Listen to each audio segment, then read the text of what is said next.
Good evening everyone. उम्मीद करती हूँ सभी लोग बहुत बढ़िया तरीके से अपनी पढ़ाई कर रहे होंगे। और हरियाणा जीके को हमने बीच में थोड़े दिन के लिए ब्रेक दिया था ताकि हिंदी भी पढ़ सकें, क्योंकि एग्जाम्स अब आएंगे तो थोड़ा थोड़ा हर चीज़ को जानना सीखना ज़रूरी है। चाहे वो हिंदी हो, इंग्लिश हो, मैथ्स हो, रीजनिंग हो, जीके हो, हरियाणा जीके हो। इसलिए टाइम टू टाइम बीच बीच में सारी चीज़ें ताकि गो थ्रू होते रहें। हरियाणा जीके वापस से स्टार्ट करते हैं। और आज मैंने यहाँ अपने यहाँ कोचिंग सेंटर पे भी हरियाणा जीके दोबारा से स्टार्ट किया है। तो दोबारा से जल्दी जल्दी कोशिश करेंगे जितना हो सके मैक्सिमम चीज़ें हम जान पाएं। वनों के बारे में आज का टॉपिक रहेगा। और सीधे किताब पे आने से पहले एक बेसिक सी चीजें अगर आप सब लोगों को समझ में आएंगी तो फिर आपको आसान दिखेगा चीजों को समझना। चलिए हम बात करते हैं हरियाणा में वनों की क्या हालत है। पहली चीज तो आप सब जानते हैं कि हरियाणा कोई बहुत वनों से घिरा हुआ राज्य नहीं है। और इसका कारण यह है कि हरियाणा इतना उपजाऊ है, यहाँ की मिट्टी सोना उगलती है। तो फिर इसीलिए हम लोगों ने इस पूरी टेरिटरी में गेहूं, चावल जिसको आप धान के रूप में देखते हैं, गन्ना और बाकी बहुत सारी फसलों को पैदा करने की तरफ ज्यादा झुकाव दिया, बजाय कि इसके कि हम यहाँ वन ही वन लगाएं।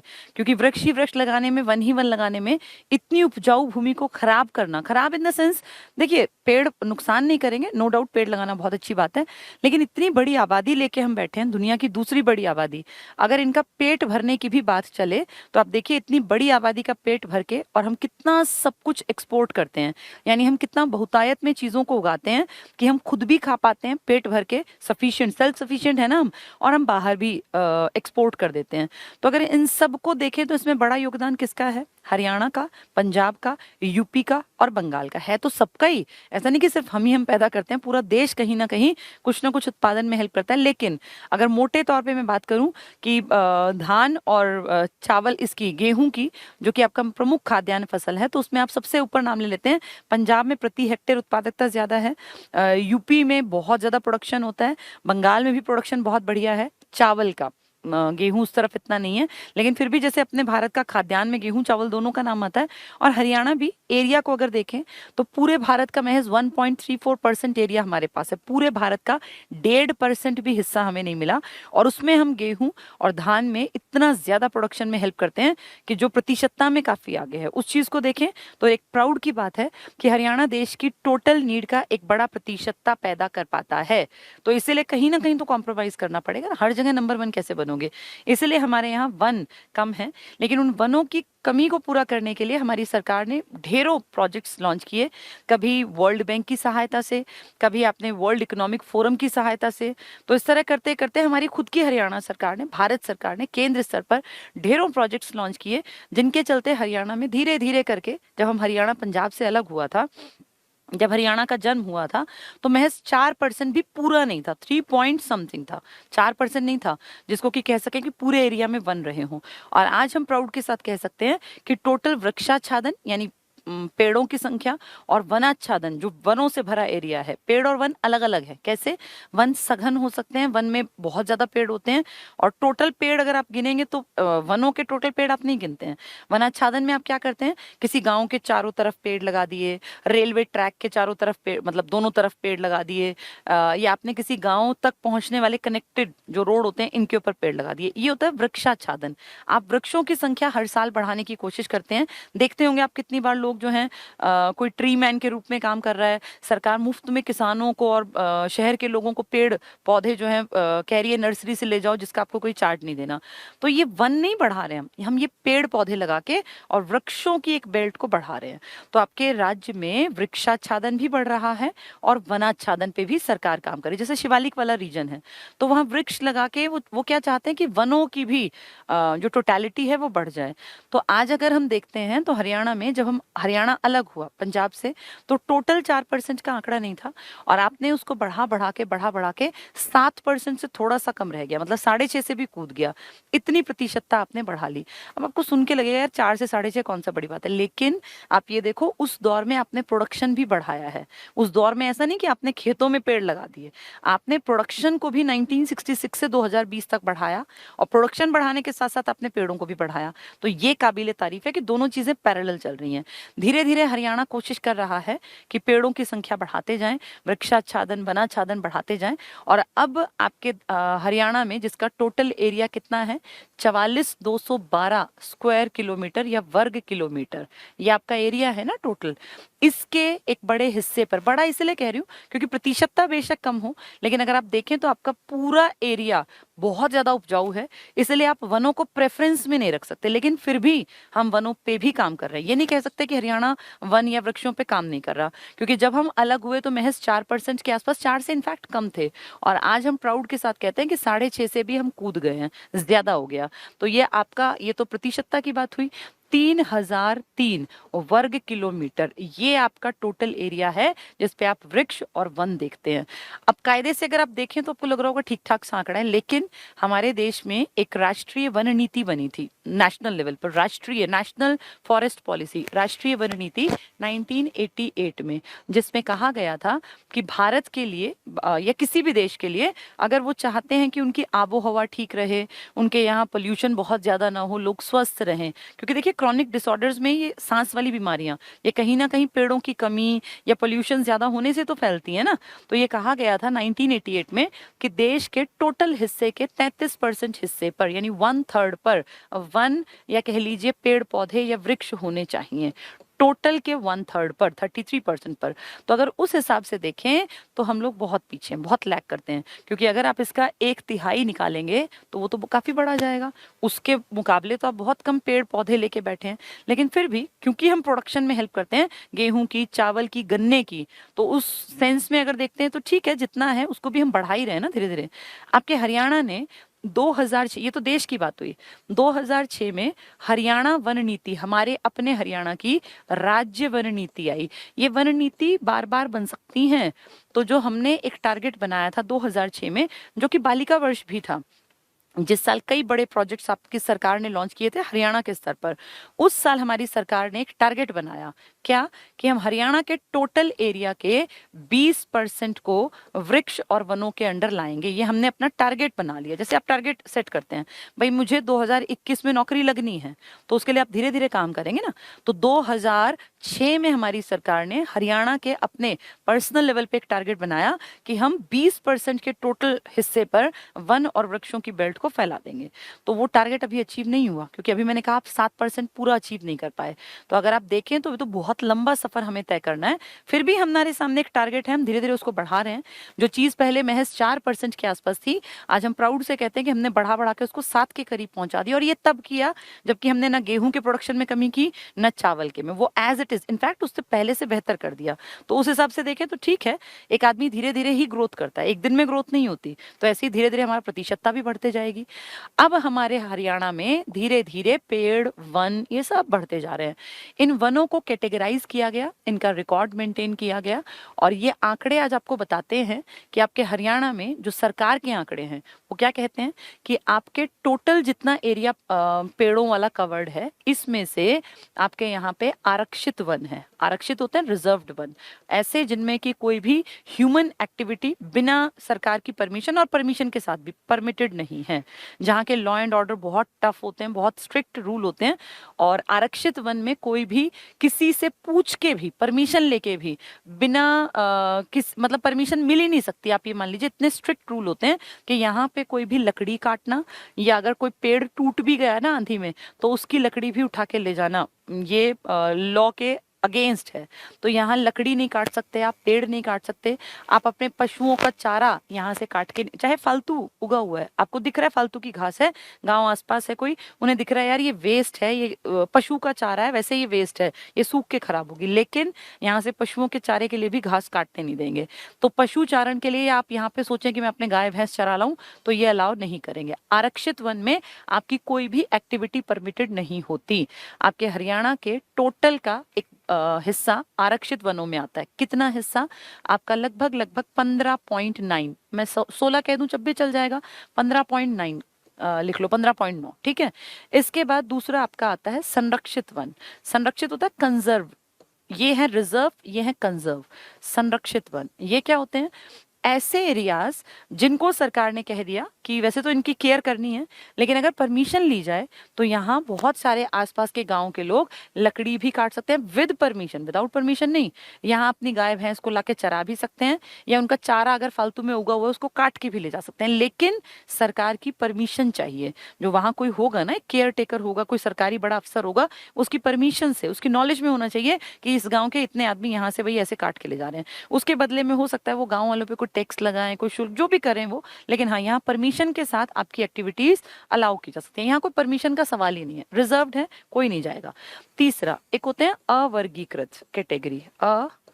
अवर्गीकृत ये क्या होती है?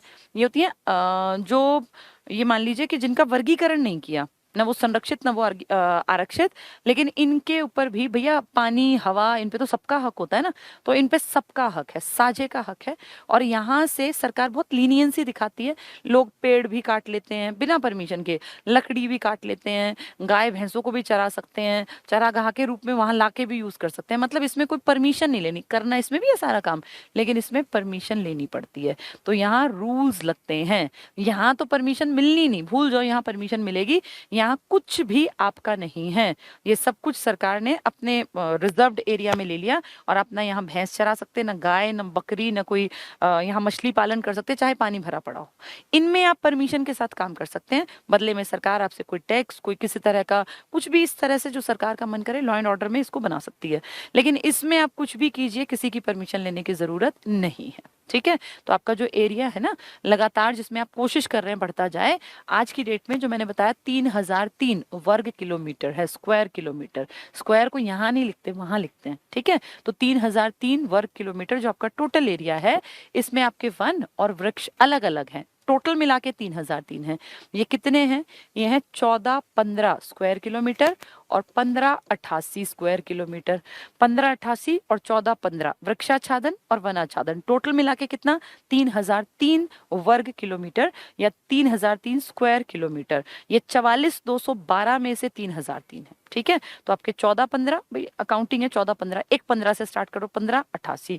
ये हो सकता है किसी किताब में डाटा थोड़ा बहुत ऊपर नीचे मिले, उसमें ज्यादा वरी नहीं करना, क्योंकि एक एक चीज एग्जैक्टली नहीं होती। किसी साइट पे आपको कुछ मिलेगा, किसी पे कुछ, लेकिन इसके नियर अबाउट 3003 के आसपास का आंकड़ा आपको मिल जाएगा। ठीक है, ये है आपका टोटल जो वृक्षाच्छादन है, जो वनाच्छादन है। ठीक है, अब आपके यहाँ जो पेड़ पौधे मिलते हैं, क्योंकि आपका हरियाणा देखने में तो लगता है कि एक जैसा, लेकिन हम अगर देखें इसको कीनली ऑब्जर्व करें तो हरियाणा में भी प्राकृतिक वेरिएशन काफी ज्यादा है।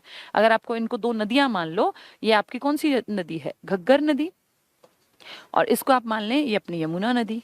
तो हरियाणा इन दो नदियों के बीच में बहुत सघन बसा, बहुत उपजाऊ भूमि लेकर बैठा हुआ एरिया है, और फर्टाइल लैंड है बहुत ज्यादा, यहाँ कुछ भी पैदा कर सकते हैं हम।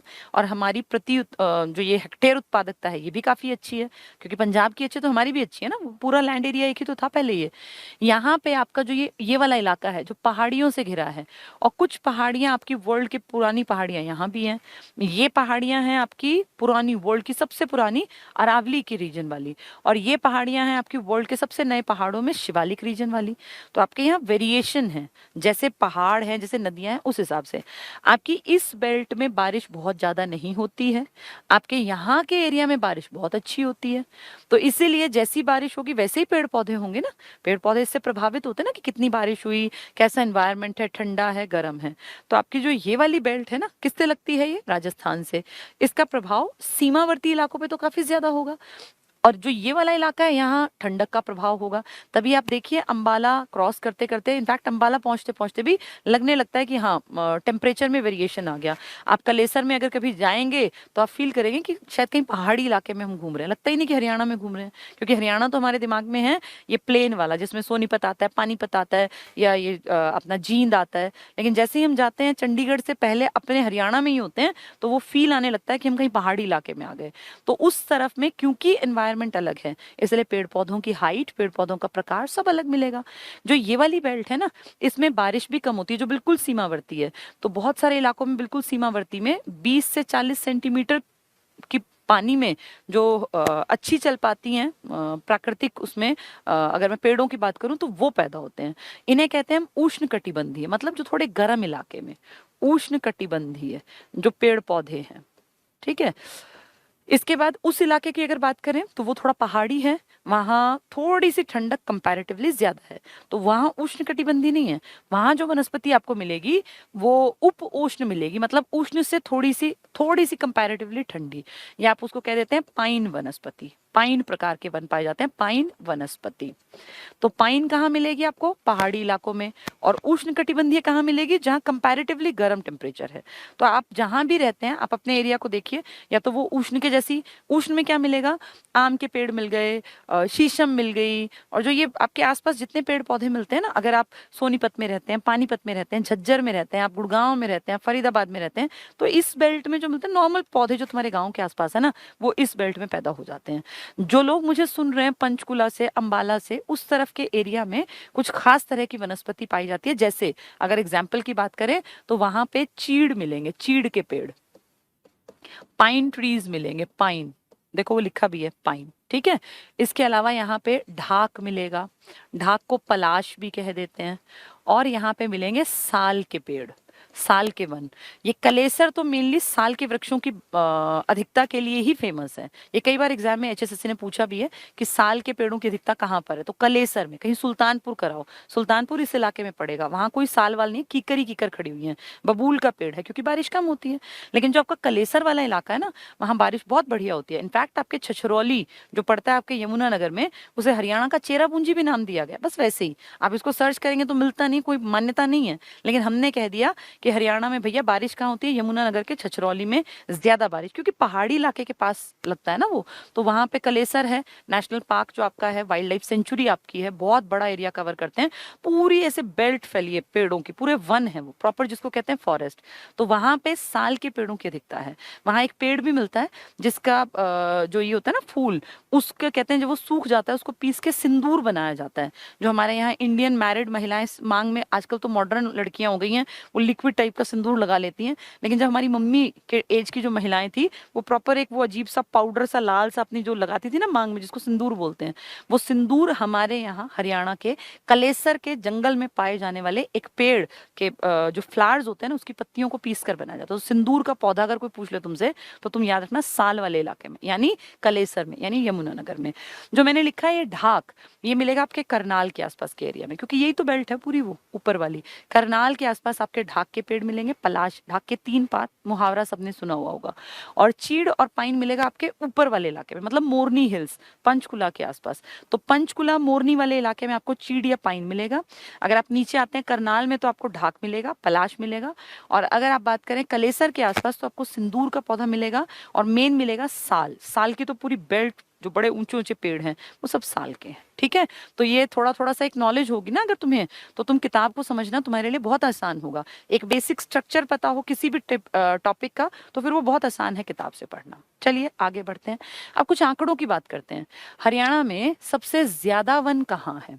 सबसे ज्यादा वन, तो आपके यहाँ सबसे ज्यादा वन, अगर मैं एरिया की बात करूं, भाई एरिया कवर कहाँ है? एक होता है एरिया, एक होता है प्रतिशतता। जैसे मान लीजिए कोई एरिया है, टोटल एरिया कम और ज्यादा, और एक होता है परसेंटेज। जैसे आपके पास मान लीजिए एरिया ही बहुत कम है, टोटल एरिया जो मतलब आपके जिले का है, और उसमें आपके पास वन और कम है, तो प्रतिशतता तो आपकी बहुत कम निकलेगी। जैसे फतेहाबाद की, फतेहाबाद के पास टोटल वन ही कम है, फिर उसमें प्रतिशतता और कम है। तो हमारे यहाँ हरियाणा में अगर ज्यादा वन का एरिया पूछेंगे तो आप पंचकुला टिक मार्क कर देना, बिल्कुल आंख बंद करके। इतने ज्यादा पेड़ पौधे जंगल है, पूरे शिवालिक रीजन है ना, तो पूरा नेचुरल यहाँ फॉरेस्ट का एरिया है पंचकुला में। अगर वो पूछे एरिया ज्यादा किसका कवर्ड है प्रतिशतता में, प्रतिशतता में एक तो सिर्फ एरिया वर्ग किलोमीटर में, एक परसेंटेज में, तो भी आंसर आएगा पंचकुला। क्यों? क्योंकि पंचकुला में 43% एरिया कवर्ड है फॉरेस्ट से, लगभग आधा पंचकुला, पूरा मोरनी हिल्स वाला शिवालिक रेंज पूरा कवर्ड। पंचकुला में एंट्री करते ही आपको पहाड़ियां और उन सब का आभास होने लगता है, इनफैक्ट उससे थोड़ा पहले ही। तो आपका जो पंचकुला है ना, टोटल एरिया वैसे भी पंचकुला का बहुत ज्यादा नहीं है, आप सब जानते भी होंगे, 816 स्क्वायर किलोमीटर है, तो उसमें टोटल भी ज्यादा और परसेंटेज भी ज्यादा, ठीक है। अब बात करते हैं, ये तो ज्यादा की बात हुई, कम की अगर बात करें, सबसे कम वन कहाँ है? अगर वर्ग किलोमीटर में निकलवाएं कि कहाँ है, तो आप कहोगे जी सबसे वन कम है हमारे पलवल में। कितने? सिर्फ 14 वर्ग किलोमीटर, सिर्फ इतने एरिया में वन है। इसके बाद नंबर आता है पानीपत का। कई किताबें पानीपत भी लिखती हैं, इनमें थोड़ा ही अंतर है, पानीपत लेकिन सेकंड है, 16 वर्ग किलोमीटर ये पानीपत। तो बहुत कम एरिया कवर करता है। वो तो 300 समथिंग 391 के आसपास उसका एरिया, मतलब आप ये लगा लो कि बहुत बड़ा एरिया कवर करता है पंचकुला। टोटल एरिया ही उसका 800 के आसपास है, तो एक बड़ा लगभग 400 के हेर फेर में ना वो है। तो क्योंकि मैं बता रही ना 43%, तो आप लगा लो 816 वर्ग किलोमीटर का लगभग आधा एरिया कवर करता है पूरा जंगल से। कौन सा इलाका? पंचकुला। तो सबसे ज्यादा एरिया वाइज पूछे तो भी पंचकुला। अगर कहें प्रतिशतता बताओ 43%, तो सबसे ज्यादा है। उसके बाद फिर आता है आपका यमुनानगर 10.9 में। फिर आपका आ जाता है पहले गुड़गांव था, लेकिन अब गुड़गांव को रिप्लेस कर दिया आपके फरीदाबाद ने। फरीदाबाद के बारे में भी सुन लो। फरीदाबाद ने पिछले कुछ सालों में वन तो बहुत ज्यादा नहीं कहते, लेकिन पेड़ों के ऊपर बहुत काम किया। और फरीदाबाद जो हरियाणा की औद्योगिक नगरी है, इसने एक अच्छा उछाल दिखाया। टोटल नंबर ऑफ ट्रीज की जब काउंटिंग हुई ना, तो उसमें देखा कि इसके पास मतलब काफी बढ़ोतरी मिली। यानी यहाँ के लोगों ने कॉन्शियस होकर पेड़ों के ऊपर काम किया कि भाई पेड़ों की संख्या बढ़ाई जाए। यहाँ के डीसी ने भी, बाकी सब लोगों ने भी।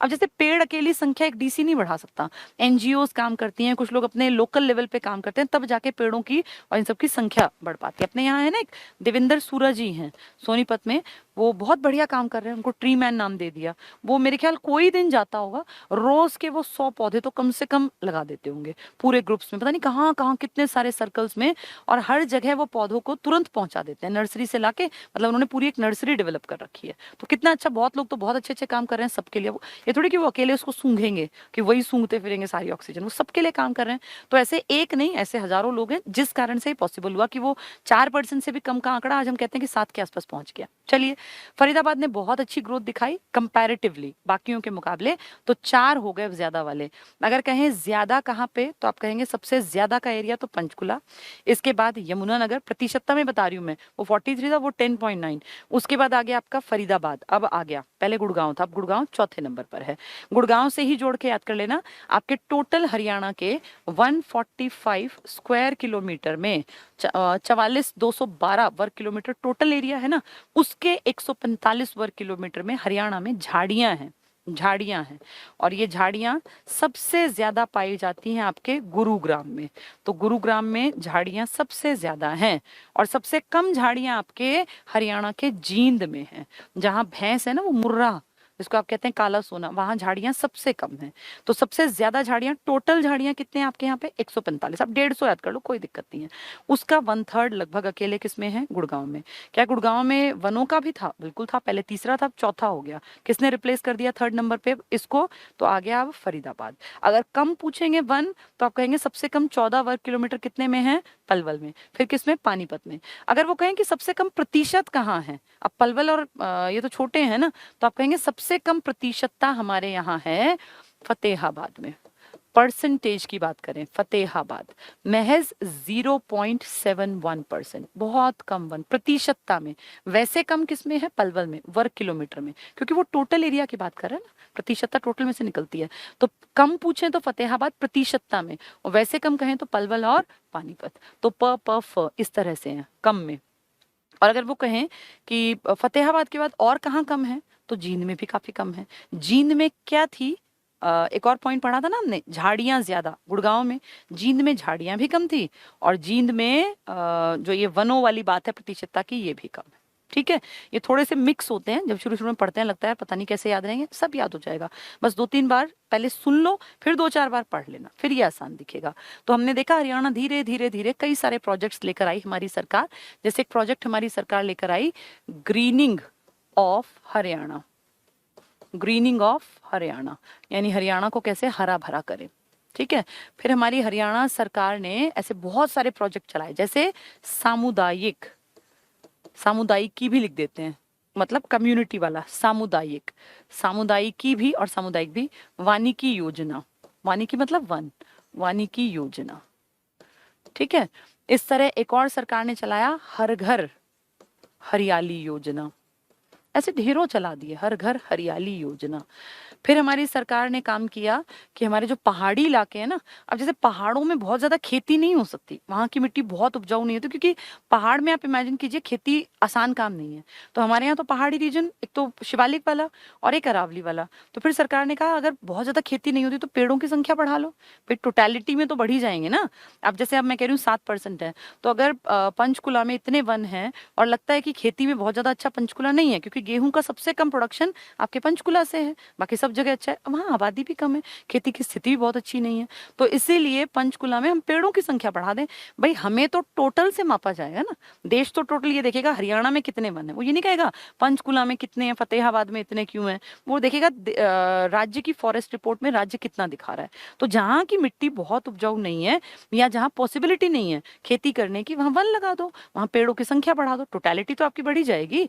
तो इसीलिए आपने इस तरह के प्रोजेक्ट्स लॉन्च किए अपनी सरकार ने, जैसे कंडी योजना। कंडी योजना ये शिवालिक में पेड़ पौधे बढ़ाओ उसके लिए चला दी। ऐसी ढेरों छोटी छोटी योजनाएं, कोई सेंट्रल लेवल पर, कहीं वर्ल्ड बैंक ने हमें हेल्प कर दी, कहीं पे आपका ये जो है ना यूरोपियन इकोनॉमिक फोरम, इसने हमारी हेल्प कर दी, कहीं केंद्र सरकार ने हमें पैसा दे दिया, कहीं हमने खुद पैसा लगा लिया। और इस तरह करते करते करते वो 4% से भी कम के आंकड़े को हम उठा के लगभग 7 के आसपास ले आए। तो धीरे धीरे धीरे सरकारें काम कर रही हैं, एनजीओ काम कर रहे हैं, जनता काम कर रही है, और हम इस सबको कुछ सालों में बढ़ा के उम्मीद है 20% पर ले भी जाएंगे। ठीक है, तो ये थोड़ा थोड़ा तुम्हें समझ में आ गया होगा। हमारे यहाँ तरु दिवस मनाते हैं हम, तरु मतलब पेड़। तरु दिवस कब मनाते हैं? 15 जुलाई को। हरियाणा में तरु दिवस कब मनाया जाता है? 15 जुलाई को। हमारी सरकारें बहुत काम कर रही हैं धीरे धीरे करके, मतलब अगर सिर्फ सरकार कहूं तो गलत होगा, बहुत सारी एनजीओज भी बहुत अच्छे ढंग से काम कर रही है। देखो अब इनको हम लोग पढ़ना स्टार्ट करते हैं। हरियाणा का भूगोल, हरियाणा में वन और वन्य जीव। ठीक है, सबसे पहले देखो क्या कहते हैं, forest and wild life in Haryana, कि हरियाणा में कैसे वन है और उन वनों में रहने वाले जीव जंतु जानवर, उनके बारे में पढ़ेंगे।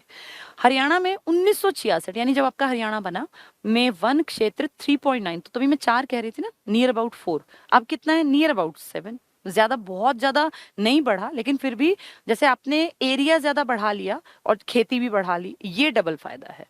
तो आपने 3.9 पर जो था वो वर्तमान में 6.8, तो लगभग 7 पे आ गया ना, 4 से लगभग 7 पे पहुंच गया। जबकि राज्य में राज्य वन नीति आपके राज्य की अलग है, देश की अलग है। देश वाली है 1988 में, जिसमें कहा था 1/3 पर वन लगाओ। आपकी अपनी नीति आपने 2006 में बनाई हरियाणा के लिए, और हमने कहा भैया 33% तो हमारे बस की नहीं है, लेकिन हम 20% की कोशिश जरूर करेंगे, जिसमें से कि देखो हम 7 के आसपास तो आ भी गए। तो ये इसका मतलब हम काम तो कर रहे हैं। तो राज्य वन नीति के अनुसार 20% वन क्षेत्र होने चाहिए, ये हमारी अपनी बात है, देश नहीं कह रहा ये। राष्ट्रीय, अब देश क्या कह रहा है, राष्ट्रीय वन नीति 1988 के अनुसार भारत में वनों का लक्ष्य कितना है? 33%। अभी आपने देश में भी अचीव नहीं किया, 1988 को बीते हुए 30-35 साल बीत गए, लेकिन आपने अभी जो देश का था ना वो 33% वाला, आप अभी वहां भी नहीं है। अभी तो हमारे देश में जितना मुझे याद है, मेरे ख्याल 26-27% भी हार्डली पहुंचा होगा, क्योंकि पहले तो 24 के आसपास था, या हो गया हो। अब मैंने बहुत दिनों से ज्योग्राफी के आंकड़े नहीं देखे, मुझे कई साल हो गए, लेकिन हाँ ये थोड़ा बहुत मैं देखती रहती हूँ कि कितना क्या चेंज आया। तो मेरे ख्याल अब 26-27 के हेरफेर में मिलेगा। ऐसा नहीं है कि आप 35% या 33% क्रॉस करके, उतना नहीं हुआ। तो वो भी अपना काम कर रहे हैं, हम अपना काम कर रहे हैं अपने राज्य में। हरियाणा में वनाच्छादन क्षेत्र 1594 वर्ग, अभी मैंने आपको लिखवाया था 1588, तो थोड़ा थोड़ा वेरिएशन किताबों में मिलेगा। ठीक है, या तो ये आएगा या फिर 1588, दोनों याद कर लेना, नियर अबाउट में है। जो कुल भौगोलिक क्षेत्र का 3.6% है। तो अभी हम 6 और 7 किसकी बात कर रहे थे? टोटल की, जिसमें वृक्ष भी आएंगे और वन भी आएगा। यहाँ सिर्फ एक शब्द लिखा है वन, यहाँ वृक्ष नहीं लिखा। आच्छादन होता है भरा हुआ होना। तो 3.61%। राज्य में पाए जाने वाले वनों का वर्गीकरण, वो 3 तरह के बताए ना मैंने आपको। संरक्षित वन, संरक्षित 74.2 मतलब 75 के आसपास मान लो, जिसमें कि आप परमिशन लेके काम कर सकते हैं। रिजर्व्ड में आपको परमिशन मिलनी ही नहीं है, और अवर्गीकृत का किसी को चिंता ही नहीं, आप कुछ भी कीजिए। तो देखें, संरक्षित 74%, आरक्षित 15.9 या 16 भी कह सकते हो, 15.5 भी आ सकता है, थोड़ा बहुत ऊंच नीच मान के चलो। अवर्गीकृत 9.75। तो आपके यहाँ 15% लगभग 15.9 और 9.75, ये दोनों छोटे आंकड़े, एक में बिल्कुल एंट्री नहीं और एक खुला पड़ा है। जिसमें विद परमिशन एंट्री है वो एरिया बड़ा है 74% से भी ज्यादा। ठीक है, नेक्स्ट, राज्य में वृक्षाच्छादन, अभी वन की बात कर रहे थे ना ऊपर, अब वृक्ष की बात कर रहे हैं। 1409, ये आपको 1415 भी मिल जाएगा। अगर 1415 मिलता है तो आप समझ जाओ कि ऊपर वाले में आप 1588 करोगे। अगर ये 1415 नहीं मिलता, 1409 मिलता है, तो यहाँ वाले उठा के ऊपर ऐड कर देना। ठीक है, बस इतना ही अंतर है आंकड़ों में, 6-7 वर्ग किलोमीटर का, बाकी नहीं है। तो 1409 मिलेगा या 1415 वर्ग किलोमीटर है। कुल भौगोलिक क्षेत्रफल का कितना है? 3.1। वो भी ऐसा ही था, देखो अभी ऊपर पॉइंट आया था, देखो ये रहा 3.6। ये कितना था? 1594। ये 1594 की जगह 1588 भी मिल सकता है। 88 के साथ पहली प्रायोरिटी रखना, और ये 1415 के साथ। तो 88 और 9 वाले में थोड़ा सा ऊपर नीचे कर दिया, बस ये उतना ही है। ये इतनी प्रतिशतता ना, ये मान के चलो कि उतने थोड़े बहुत आंकड़े हर साइट पे अलग मिलेंगे आपको। 3.19। राज्य में सर्वाधिक वन कहाँ है? पंचकुला, 33% पहले थे। अब नई जो शिक्षा ये थी अपनी वन जिसमें रिपोर्ट निकाली गई, फॉरेस्ट रिपोर्ट, इसमें ये 43% पर है, तो और बढ़ गया है। पंचकुला 43 पर, ये पुराना 33 पर। यमुनानगर 10.6 को 10.9 में क्रॉस कर गया। जबकि न्यूनतम वन कहाँ है आपके? फतेहाबाद। ये एज इट इज है, इसमें ज्यादा फर्क नहीं आया। प्रतिशतता में सबसे कम है फतेहाबाद, सेकंड कम है जींद, सबसे ज्यादा पंचकुला, फिर यमुनानगर। गुड़गांव था, गुड़गांव को रिप्लेस किसने कर दिया? फरीदाबाद ने। तो सबसे ज्यादा बढ़ोतरी बेहतर आंकड़ों में दिखाई है फरीदाबाद ने। ठीक है, तो ज्यादा पूछे तो पंचकुला और यमुनानगर और फरीदाबाद और गुड़गांव, कम पूछे तो प्रतिशतता में तो फतेहाबाद और जींद। अगर वर्ग किलोमीटर में कहें तो पलवल और पानीपत 14 और 16। ठीक है, अब देखो सर्वाधिक वन क्षेत्रफल एरिया की बात कर रहे हैं, तो कहाँ? पंचकुला में। देखो 400 के हेरफेर में तो आधा अपने आप आ जाएगा। जबकि सबसे कम वन क्षेत्रफल वाला जिला पानीपत है। यहाँ 15 जो ना थोड़ा सा ये गड़बड़ कर दिया उस टाइपिस्ट ने, मैंने दोनों लिख के दिए थे उसको। ये क्या है? पलवल है 14 और पानीपत है 16, दोनों के बीच में 15 लिखा तो उसने इसके साथ लिख दिया ये। तो ये 14 और 16 ये याद रखना। ठीक है, और पानीपत को सेकंड प्रेफरेंस देना, पहला नंबर पलवल का आएगा, फर्स्ट पलवल, सेकंड पानीपत।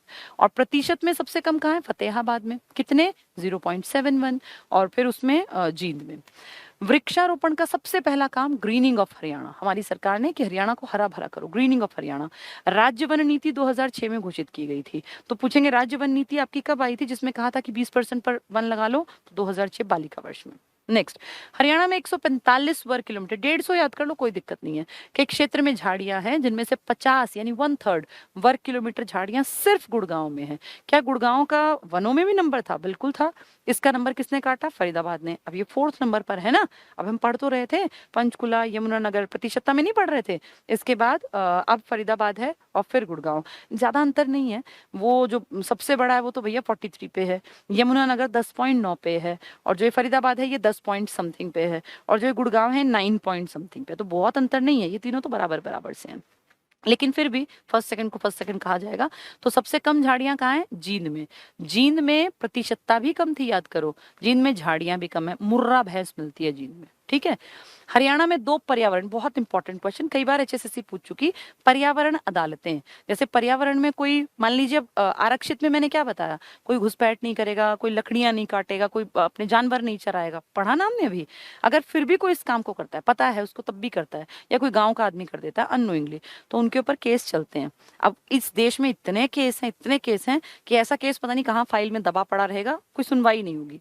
तो इसलिए कह दिया कि भैया ऐसे अदालतें बना दो जहां पे इस तरह के पर्यावरण के ही केसेस जाएं।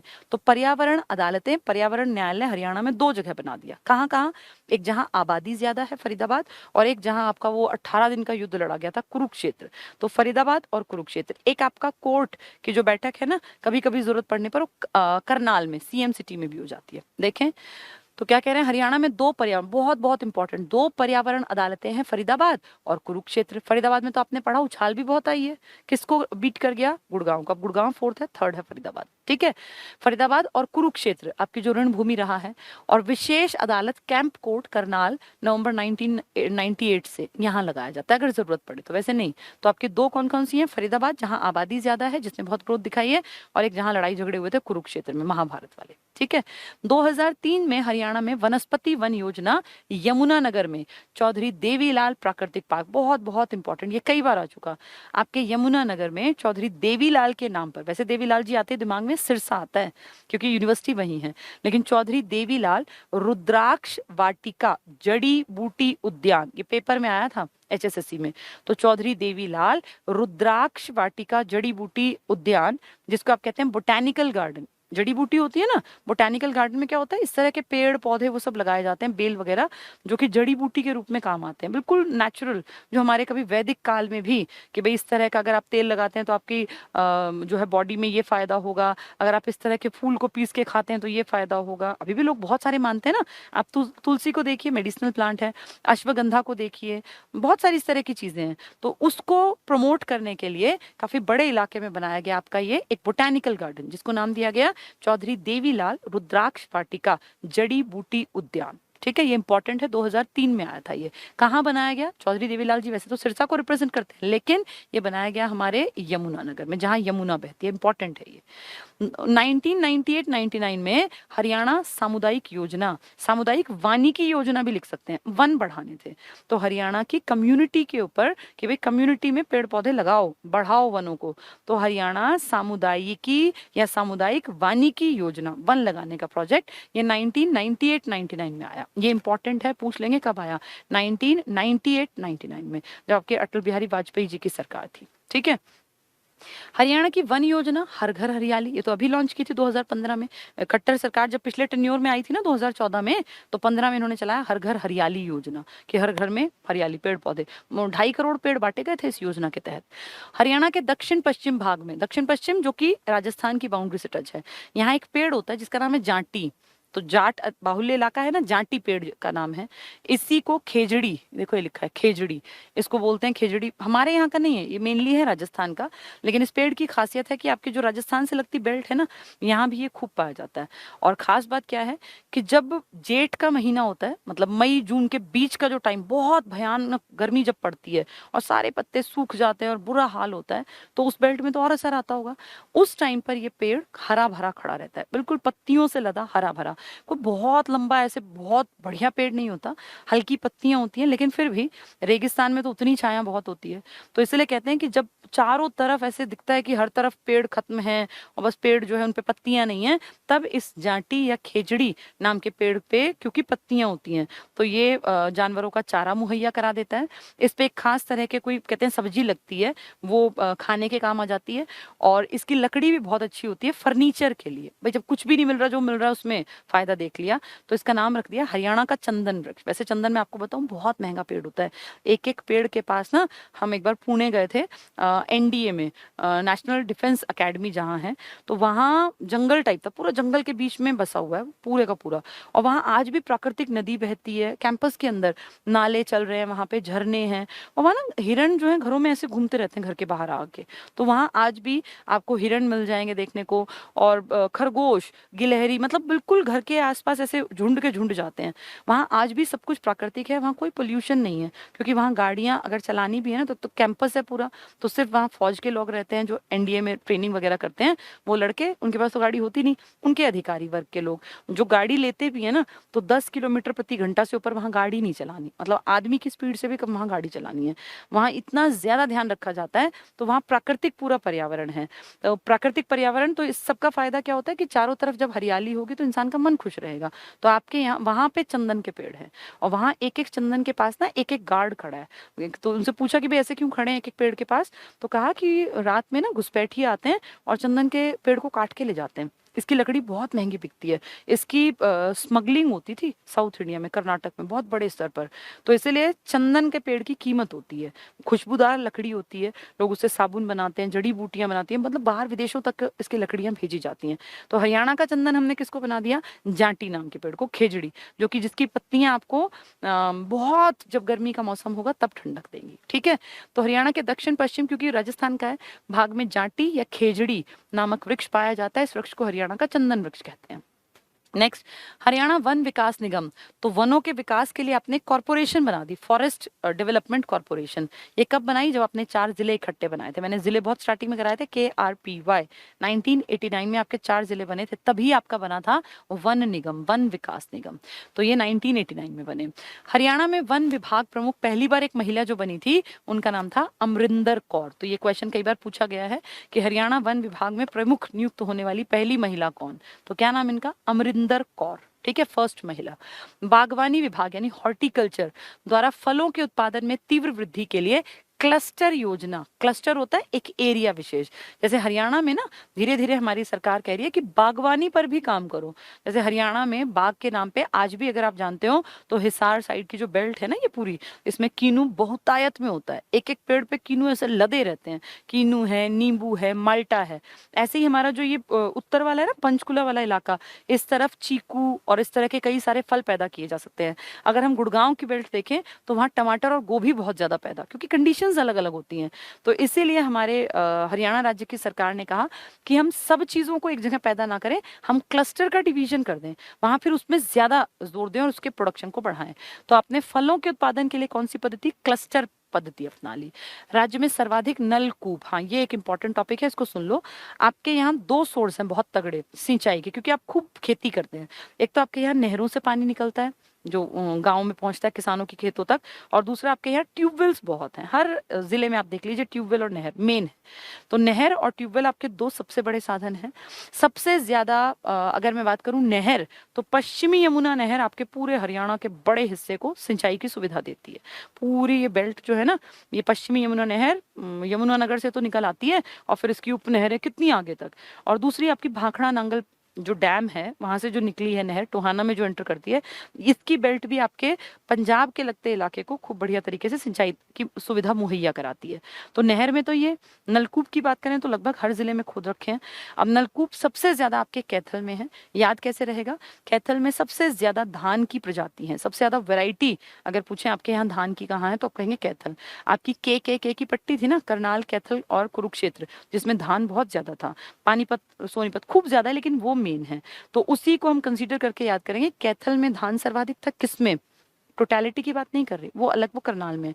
लेकिन अगर किस्में कहें तो जैसे किस्में ज्यादा वहां है तो वहां ट्यूबवेल भी ज्यादा है, ऐसे कोड कर लेना, ठीक है। ट्यूबवेल सबसे ज्यादा, और सबसे कम कहाँ होंगे, पंचकुला, क्योंकि जरूरत ही नहीं है। आप देखो ना 43% पे तो अगलों के वन लगे हुए हैं, और सबसे कम गेहूं पैदा करते हैं, तो ट्यूबवेल की ज्यादा जरूरत नहीं। पहाड़ी इलाका है, बारिश अच्छी होती है, और फिर ये नांगल उत्थापक है ना, ये अंबाला के आसपास खूब बढ़िया सिंचाई करती है।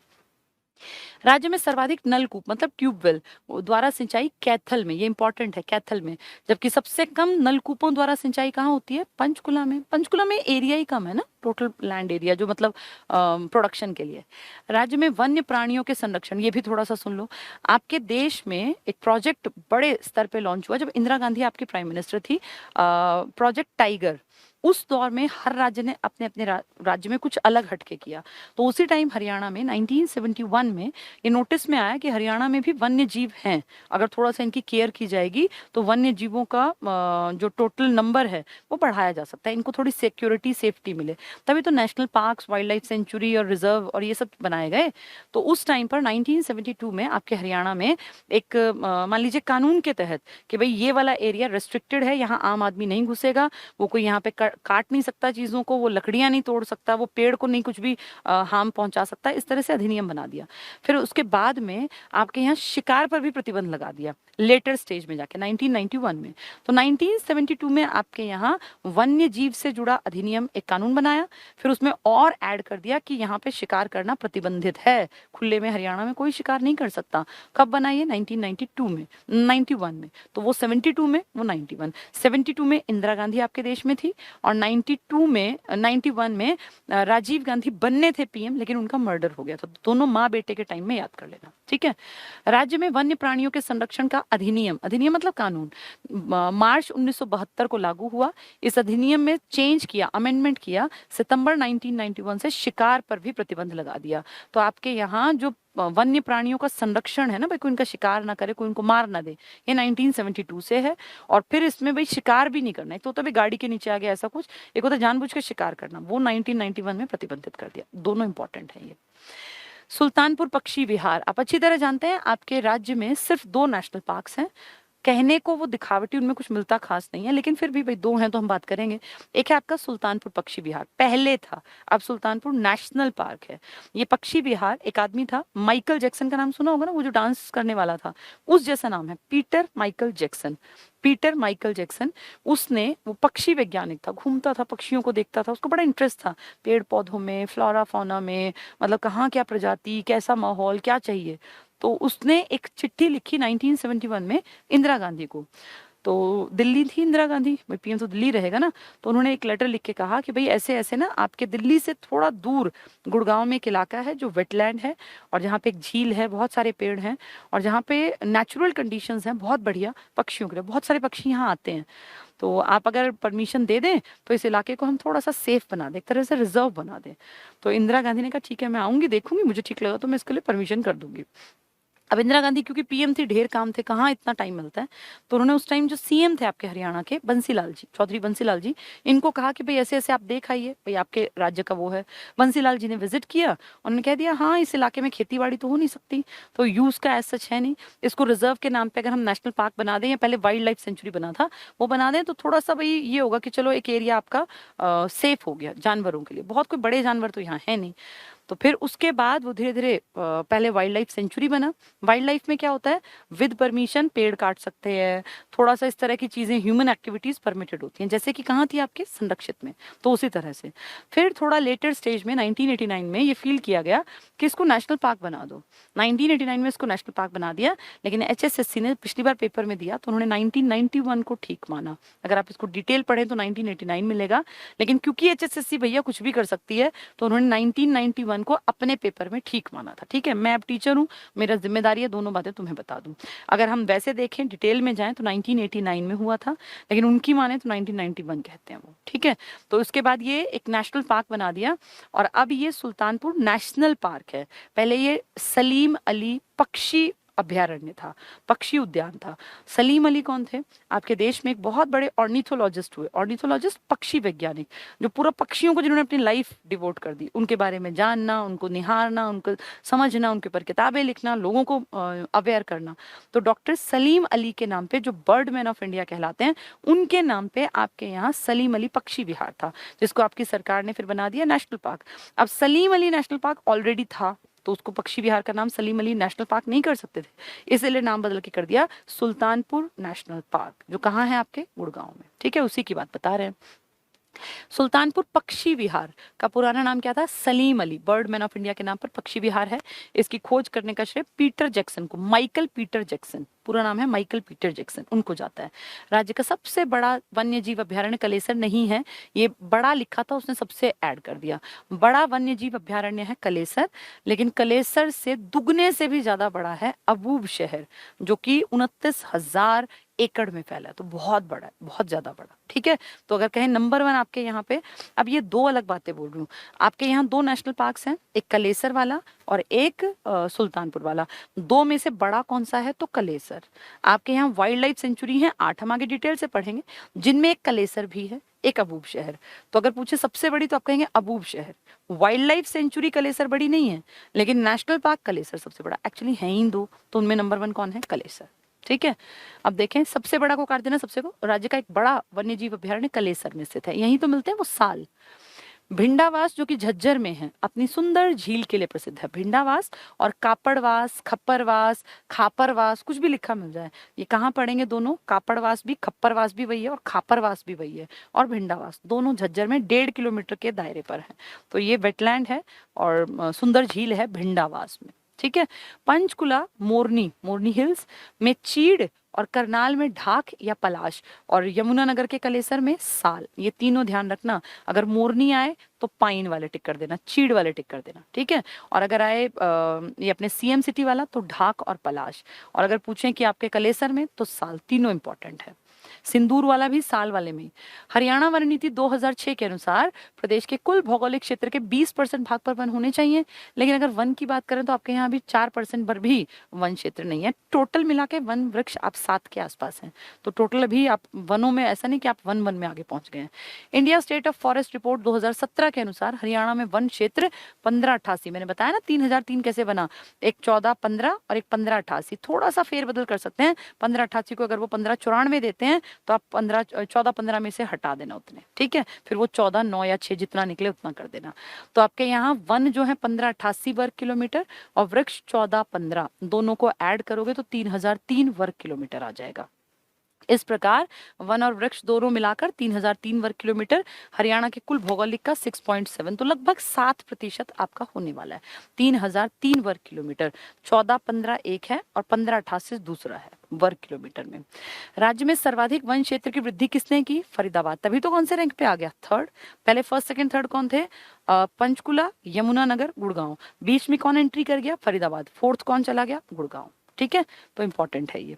क्या फरीदाबाद में पर्यावरण न्यायालय भी है? बिल्कुल, 2 न्यायालय थे ना आपके कोर्ट। कहाँ कहाँ? एक फरीदाबाद में, एक कुरुक्षेत्र, और एक वो जो वैसा कोर्ट कहीं भी बैठक लगाने वाला वो करनाल में था। Next, India state of forest report 17 के अनुसार राज्य में सबसे अधिक वन क्षेत्र कहाँ है? पंचकुला 43%, टोटल एरिया भी इसका ज्यादा है 400 वर्ग किलोमीटर के आसपास। और सबसे कम वन क्षेत्र कहाँ है? पलवल में। कितने? 14 वर्ग किलोमीटर। सेकंड नंबर पानीपत का 16 वर्ग किलोमीटर। लेकिन अगर प्रतिशतता पूछने लग गए तो फतेहाबाद 0.71 सेकंड नंबर पर, फिर आपका जींद। फिर तो एक लंबी लिस्ट है। ठीक है, कम में ज्यादा नहीं पूछेंगे, ज्यादा पूछेंगे। सरकार ये दिखाएगी ना हम अच्छे काम कर रहे हैं, कम पूछेंगे तो एक पूछेंगे। राज्य में रिकॉर्डेड वन कितना है? 15% जो हमने पढ़ा, 15 वर्ग किलोमीटर, जो कुल भौगोलिक क्षेत्रफल का कितना परसेंट है? लगभग 4। आरक्षित कितना? 15.9। संरक्षित जिसमें की एक्टिविटी हो सकती है परमिशन के साथ 74, और अवर्गीकृत कितना था? 10 के हेरफेर में। तो एक 15.9 है, एक 74% है, और एक 9.75। अगर याद ना रहे कोई चिंता नहीं, 10 याद कर लो, वो 15 याद कर लो, वो 74। थोड़ा बहुत ऊंचा नीचा चल जाता है, एक आइडिया आपको लगना चाहिए। ठीक है, इनमें से किसमें आप परमिशन लेने की जरूरत ही नहीं है? इस वाले में, अवर्गीकृत में। किसमें परमिशन लेके भी काम नहीं कर सकते? आरक्षित में, वो 16% वाले में, 15.9 वाले में। किसमें आप परमिशन के साथ काम कर सकते हैं, कुछ वो शुल्क लेंगे? तो संरक्षित 74% वाले में। ठीक है, हरियाणा में वनों का वर्गीकरण 2 मैंने बताया था। पहला, 2 भाग हैं इसके। उष्णकटिबंधीय, उष्णकटिबंधीय गर्मी वाले। शुष्क यानी जहां पे बारिश कम, 20 से 40 सेंटीमीटर। देखो 20 से 40 सेंटीमीटर वर्षा वाले क्षेत्र महेंद्रगढ़, रेवाड़ी, गुड़गांव, भिवानी, यमुनानगर को हटा देना, ये गलत कर दिया उसने। कैथल, करनाल, सोनीपत। करनाल में भी कम है। मेन वो बेल्ट जिसमें बारिश कम होती है, इसके मैदानी भागों में ये हर जगह है इस तरह के। मैप अभी नहीं कर रहे हैं। क्या क्या इसमें आता है? देखो ये सब पेड़ तुम्हारे आसपास हैं। इनमें शीशम, पीपल, नीम, आम, जामुन, इमली, तो ये मेन पेड़ है। ये तो हर किसी के राज्य के आसपास मिलेंगे, हर किसी के गांव के आसपास है, तो मेनली ये मिलते हैं पूरे हरियाणा में। राज्य के शुष्क क्षेत्रों में कीकर ज्यादा मिलता है। झाड़ियां ज्यादा कहाँ है आपके? गुड़गांव में ना। 145 वर्ग किलोमीटर का 50 किसके पास है? अकेले गुड़गांव के पास। तो उस बेल्ट में बारिश कम होती है। तो राज्य के शुष्क क्षेत्रों में कीकर, कीकर को आप बोल देते हैं ये बबूल। बबूल और कीकर एक ही चीज होती है। फिरास, झरबेरी, पीलू, नीम। मेन याद करें तो कीकर है, नीम है, और पाठा है, थूहर, सरकंडा, बुई, संजिया आदि, इन सब के पेड़ पाए जाते हैं। ठीक है, और वो कौन सा है? वो जिसको आप क्या कहते हो, इसी इलाके में तो होता है वो, हरियाणा का चंदन वृक्ष। कौन सा? जांटी, जांटी। उपोष्ण कटिबंधीय, उपोष्ण मतलब थोड़ा कम गर्म वाला। कटिबंधीय पाइन वन, ये पहाड़ों की बात करेंगे। ये वन पहाड़ी क्षेत्र के 100 सेंटीमीटर वर्षा वाले क्षेत्रों में, अंबाला भैया खूब बारिश है, पंचकुला में, और यमुनानगर, और हिमाचल प्रदेश के सीमावर्ती में। यहाँ क्या मिलेगा? चीड़। चीड़ कहाँ मिलेगा आपको? चीड़ कहाँ मिलेगा? जो पंचकुला मोरनी वाला इलाका था। पाइन इसी के साथ है, लेकिन इसके अतिरिक्त सिरस, कचनार, खैर, बियुल, जिंगन, अमलतास, ये सब पेड़ मिलते हैं यहाँ। ठीक है, ये सारे नाम देखो ना, आपने इनके नाम अपने आसपास सुने ही नहीं है। जो लोग सोनीपत वनीपत में रहते हैं, या झज्जर में है, या पानीपत में, कब सुना तुमने कि तुम्हारे आसपास कचनार का, खैर का, ये पेड़ कहाँ है? ये पहाड़ी इलाकों के पेड़ है। मतलब जो बच्चे अंबाला, यमुनानगर की बेल्ट में, उन्होंने सुने होंगे इनके नाम, बाकी आप लोगों ने तो किताब किताब में पढ़े होंगे। कालका और मोरनी, तो पंचकुला की बात कर रहे हैं। यहाँ जामुन है, बहेड़ा है, महुआ है, सब पाया जाता है। उपोष्ण कटिबंधीय पाइन वन, पाइन वन ये पंचकुला, अंबाला, यमुनानगर के क्षेत्र में मिलते हैं। 100 सेंटीमीटर बारिश होती है। खैर, सीसर, महुआ, बहेड़ा, पाइन और चीड़, ये सब मिलते हैं। ठीक है, प्रशासनिक वर्गीकरण वही जो हमारी सरकार ने कह रखा है, 3, आरक्षित, संरक्षित और अवर्गीकृत। तो आरक्षित में तो कोई घुस ही नहीं सकता, परमिशन के बाद भी नहीं। भारतीय वन सर्वेक्षण रिपोर्ट 17 के अनुसार राज्य में आरक्षित वन कितने हैं आपके? 15.9। ठीक है, भूमि कटाव, बाढ़ की रोकथाम, जलवायु, लकड़ी आपूर्ति की दृष्टि से इन्हें सुरक्षित वनों की श्रेणी में रखा गया। लकड़ी आपूर्ति कैसे? क्योंकि यहाँ पे अगर कोई काम करना है सरकार करेगी, आप नहीं कर सकते, मैं और तुम, हम जनता नहीं कर सकते। इन वनों में लकड़ी काटना और पशु चारण बंद है, निषिद्ध है। अगर ये किया तो तुम्हारे खिलाफ केस बनेगा फिर, तभी तो ये पर्यावरण के न्यायालय बना रखे हैं। इन वनों से अनेक मूल्यवान वन के उत्पाद प्राप्त किए जाते हैं, लेकिन उनपे किसका हक है? सरकार का। यहाँ कुछ भी है, लकड़ी, पेड़ गिर गया, किसी गांव के लोगों ने देखा पेड़ गिर गया तो ईंधन के काम आ जाएगा, लेकिन ले नहीं सकते अगर किस में है? आरक्षित में। ठीक है, सरकार बेशक कुछ करे। संरक्षित वन, भारतीय वन सर्वेक्षण रिपोर्ट 17 के अनुसार राज्य में संरक्षित वन राज्य के 74% वन क्षेत्र पर हैं। इनमें संरक्षण के साथ साथ उत्पादन के लिए विभिन्न गतिविधियां, बताया ना, परमिशन के साथ चलाई जाती हैं। इस क्षेत्र में लकड़ी काटना, पशु चारण ये करते हैं लोग, लेकिन परमिशन के साथ शुल्क देना पड़ता है। किंतु वनों को क्षति ना हो इसके लिए इनकी पर्याप्त देखरेख भी की जाती है। तो ऐसा नहीं कि खुलेआम वाले तो फिर अवर्गीकृत में है। 74% में परमिशन लेके गाय भैंस भी चरा सकते हैं, बकरियां भी ले जा सकते हैं। यहाँ पे आप जो है ये भी कर सकते हैं, पेड़, मतलब पेड़ नहीं लेकिन कोई कटा हुआ है, कोई फालतू की झाड़ी उग गई है, बारिश के मौसम में कितने सारे पौधे तो फालतू के होते हैं जो ईंधन के रूप में काम आ सकते हैं, तो उस तरह से आप परमिशन लेके कर सकते हैं। अवर्गीकृत में तो किसी को कुछ पता ही नहीं है। राज्य में अवर्गीकृत वन कुल वन क्षेत्र के 9.75% क्षेत्र में है। इस प्रकार के वनों में सरकार का कोई प्रतिबंध नहीं होता। इन वनों में लकड़ी काटना, पशु चारण, इनकी आजादी है, परंतु इस एवज में सरकार कुछ शुल्क प्राप्त करती है। हर जगह नहीं करती, ऐसा नहीं है कि हर जगह करे, पता भी नहीं चलता। लोग जो गाँव के आसपास के इलाके आप देखो ना, कितनी बार लोग जो है पेड़ पूड़ काट देते हैं, कहाँ उनकी गिनती होती है। हरियाणा की प्रमुख वन संरक्षण योजनाएं और कार्यक्रम जो मैंने सब बता दिया वो सब इसमें आएगा। सामुदायिकी वानिकी योजना, कम्युनिटी बेस्ड, जिसमें कि फॉरेस्ट के ऊपर काम करेंगे। ये योजना यूरोपीय संघ, बताया ना मैंने, यूरोपीय संघ की सहायता से 1998-99 सामुदायिक वानिकी हम पढ़ तो रहे थे, 88 98 ये और 99 में प्रारंभ की गई। 2006-07 में कंप्लीट भी हो गई। इसमें पैसा किसने लगाया था? यूरोपीय संघ, उसने हमें हेल्प की। इस योजना के अंतर्गत लगभग 27,000 हेक्टेयर भूमि पर पौधारोपण किया गया। तो कम्युनिटी में पौधे लगाने के लिए एक टारगेट बनाया, जिसमें कि हमारी मदद किसने कर दी? यूरोपीय संघ ने। EU वाला इलाका है यूरोपीय संघ, ठीक है, यूरोपीय यूनियन। हर घर हरियाली योजना, ये खट्टर जी लेकर आए थे 2015 में, हरियाणा सरकार द्वारा 2015 में शुरू की गई।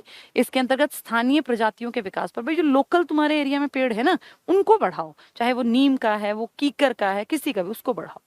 इन स्थानीय प्रजातियों के अंतर्गत पीपल आया, नींबू, अनार, देसी आम, जामुन, हरड़, बहेड़ा, शहतूत, बेरी, बकैन, जड़ी, रोहेड़ा, बड़, गूंदनी, जो मिलता हो उसको बढ़ाओ। हर घर हरियाली लाओ। लेकिन कंडी योजना, वर्ल्ड बैंक ने पैसा दिया, जो तुम्हारे पहाड़ है ना वहां पे बढ़ा लो। जैसे आपने कहाँ बढ़ा लिया, 33% से आप 43% पे ले गए ना, कहाँ वाले इलाके को? पंचकुला, उसी के लिए था।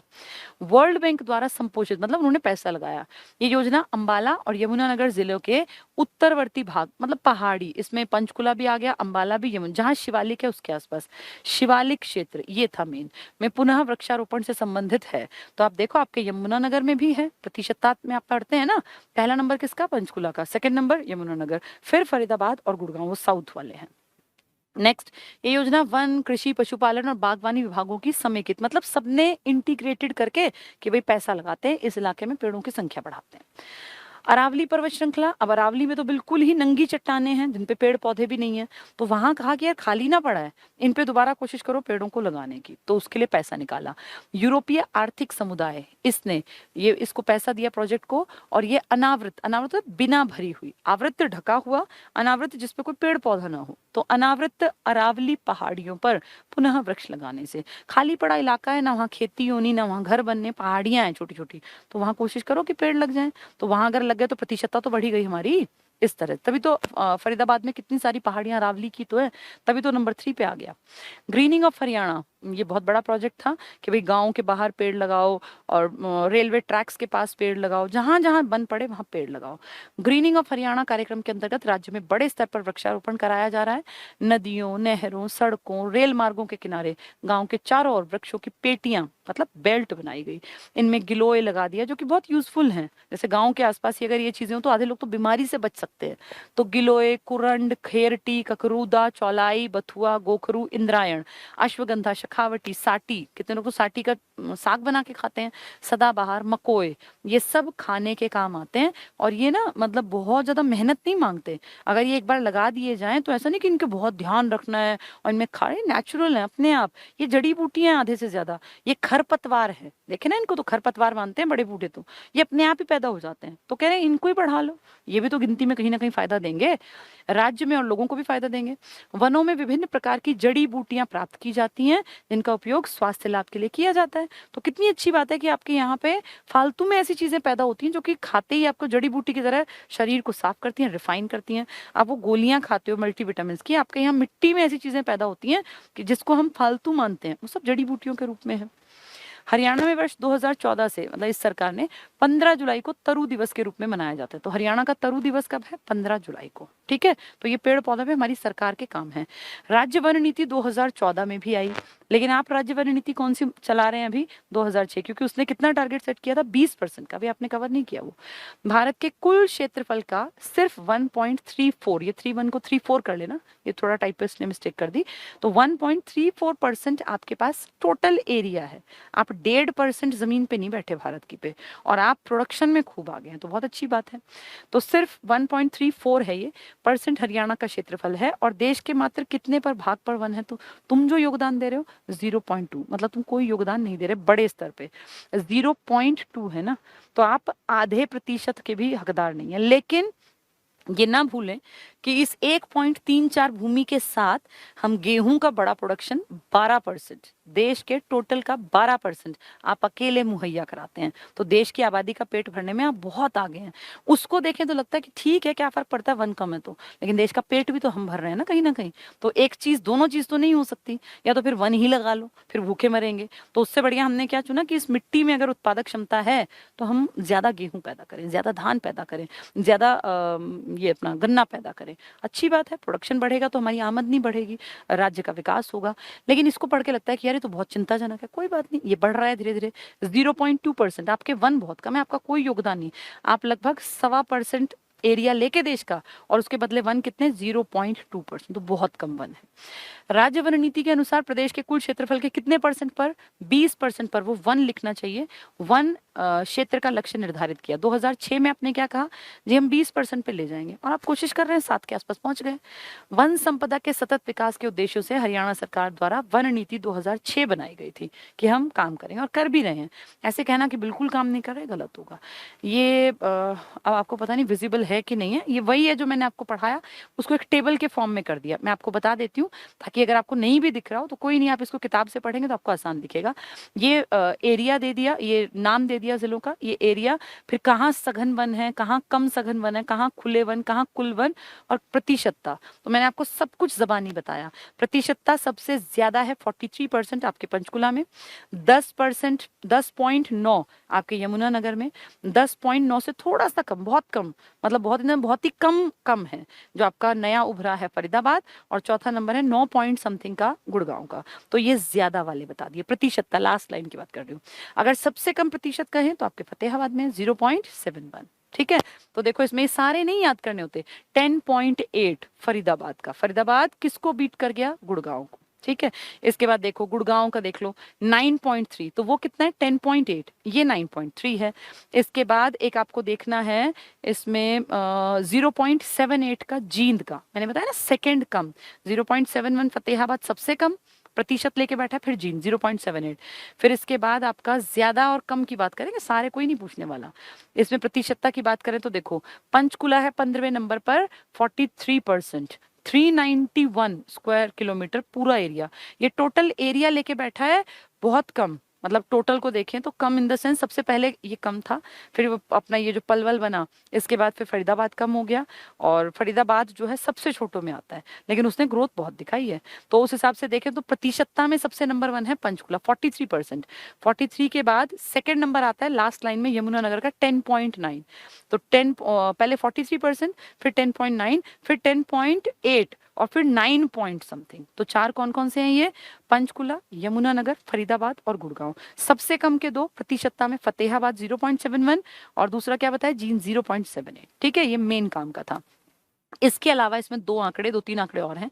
अति सघन वन, क्या बहुत घने जंगल आपके यहाँ है? नहीं, हमारे यहाँ कहाँ घने जंगल हैं, लेकिन थोड़े बहुत घने जंगल आप मान लेते हैं कलेसर वालों को, तो आपके यमुनानगर में है, और थोड़ा बहुत इलाका आपका पंचकुला का है जो कवर्ड है। ठीक है, तो देखो 000 सिर्फ यहाँ 6 लिखा है, पंचकुला में ये है 43% में, इसका कारण है ना, और यमुनानगर में 22 लिखे हैं। तो कलेसर के कारण आपके घने वन यमुनानगर में है और पंचकुला में है, क्योंकि 43% में तो आपका पंचकुला आना ही आना था।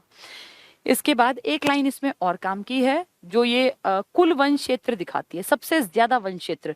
तो इसमें पंचकुला सबसे ज्यादा दिखाता है 391, याद रखना, जो हम पहले सारा पढ़ के आए, ये कुछ अलग नहीं है। दूसरा यमुनानगर दिखाता है 194। ठीक है। तो कम में अगर बात करेंगे तो देखो 14 वाला ये रहा, सबसे कम वन क्षेत्र है आपके पलवल का। फिर इसके नीचे है पानीपत 16 वाला। तो सबसे ज्यादा अगर कहें प्रतिशतता में अगर याद करना है तो पंचकुला ज्यादा में, पंचकुला, यमुनानगर, फरीदाबाद, गुड़गांव। कम की बात करें तो फतेहाबाद और जींद 0.71, 0.78। अगर वो कहें एरिया बताओ तो आप कहोगे नंबर 1 पंचकुला है। सबसे कम अगर पूछें नंबर 1 पे तो आप कहोगे पलवल है। कितना है पलवल का? 14। पानीपत का 16। ठीक है। तो इसको 2-3 बार अगर आप पढ़ोगे ना तो ये बहुत आसान है टेबल, फिर टफ नहीं है, एक आइडिया हो जाएगा। ये हमने आज टॉपिक कर लिया इसका मेजर सा हिस्सा, वन्य जीव संरक्षण। जो रह गया इसको और पढ़ाती हूँ, फिर कल करा दूंगी जो भी टॉपिक इसका आधा बचेगा। 2 पार्ट्स में ये टॉपिक। पर्यावरण संबंधी मामलों को निपटाने के लिए कहाँ कहाँ आपके कोर्ट हैं? फरीदाबाद और कुरुक्षेत्र में 2 पर्यावरण न्यायालय हैं। देखो जैसे क्लास में ना, अब ये सिलेबस हमारा धीरे क्यों चल पाता है, क्योंकि मैं एक बात को आपको कई कई बार बताती हूँ। अब जैसे ये सब पॉइंट्स मैंने पहले आपको आधा घंटा क्लियर किए, अगर मैं उस आधे घंटे के बाद इसको ना पढ़ाऊं तो मैं आज ही इस टॉपिक को कंप्लीट करा दूं। ये जो हम ज्यादा टाइम लेते हैं ना, इसका कारण क्या है? पहले एक बार कॉन्सेप्ट को मुझे समझाना पड़ता है सारा, फिर उसको शब्दशः एक एक लाइन पढ़ानी पड़ती है ताकि तुम्हें वो लंबे टाइम तक याद रहे। नहीं तो मैं क्या कर सकती हूँ, मैं इसको लगवाऊं ही ना फाइल को, मैं सिर्फ आके ये बातें बता दूं, आधे घंटे में क्लास पूरी, और 1 घंटे में तो 2 टॉपिक पूरे। लेकिन उन 2 टॉपिक्स में से तुम्हारे पल्ले नहीं पड़ेगा कुछ भी। तो ये जो टाइम ज्यादा लग रहा है ना, इसका कारण है। नहीं तो खत्म करने को तो किताब 30 दिन की किताब है, कर दो खत्म। सिर्फ मैं आके 1 दिन में वन्य जीव आज अभ्यारण्य भी करा दूं, नेशनल पार्क मैंने साथ साथ बोल दिए, मेरे लिए 10 मिनट का काम है। लेकिन मुझे पता है कि ये टॉपिक मैं अगर 2 दिन में कराऊंगी तो ये लंबे टाइम तक याद रहेगा। कारण पहले सुन लिया, समझ लिया, फिर किताब से एक एक शब्द पढ़ लिया। इसमें मार्क्स नहीं कटेंगे। जैसे कुछ भी पढ़ो, कम पढ़ो, लेकिन पढ़ना ऐसा कि उस टॉपिक से तुम्हारा एक भी नंबर ना कटे। ऐसा ना हो सब कुछ पढ़ लिया और वहां एक भी टॉपिक तुम्हें क्लियर ना मिले, फिर तुम फंसोगे। तो इसलिए इसमें ना मेहनत ज्यादा लगती है, मेरी भी, लेकिन तुम्हारी समझ ज्यादा अच्छी बनती है। एक चीज को तुमने पर्यावरण न्यायालय आज आज में कम से कम मैंने 4-5 बार बोल दिया। अगर मैं सिर्फ इसको एक बार बोल देती तो मेरा तो काम निपट गया था, मुझे क्या करना है। लेकिन मुझे पता है कि तुम बार बार भूलोगे, तुम आधे उसमें हिसार टिक करोगे, क्योंकि पहले हम लोग इसको हिसार याद करते थे, लेकिन जब ये पेपर में आया तो फिर इसको डिटेल देखा तो हिसार वाला नहीं मानते। वो हिसार सिर्फ कागजी फाइल में था, बना नहीं था, बना था वो कुरुक्षेत्र में। और अगर वो पूछ लें इसका कैंप कोड तो हमें याद हो करनाल में। ये जो मैं 5-10 बार एक चीज को रिपीट करती हूँ ना, ये टाइम कंज्यूमिंग प्रोसेस होता है।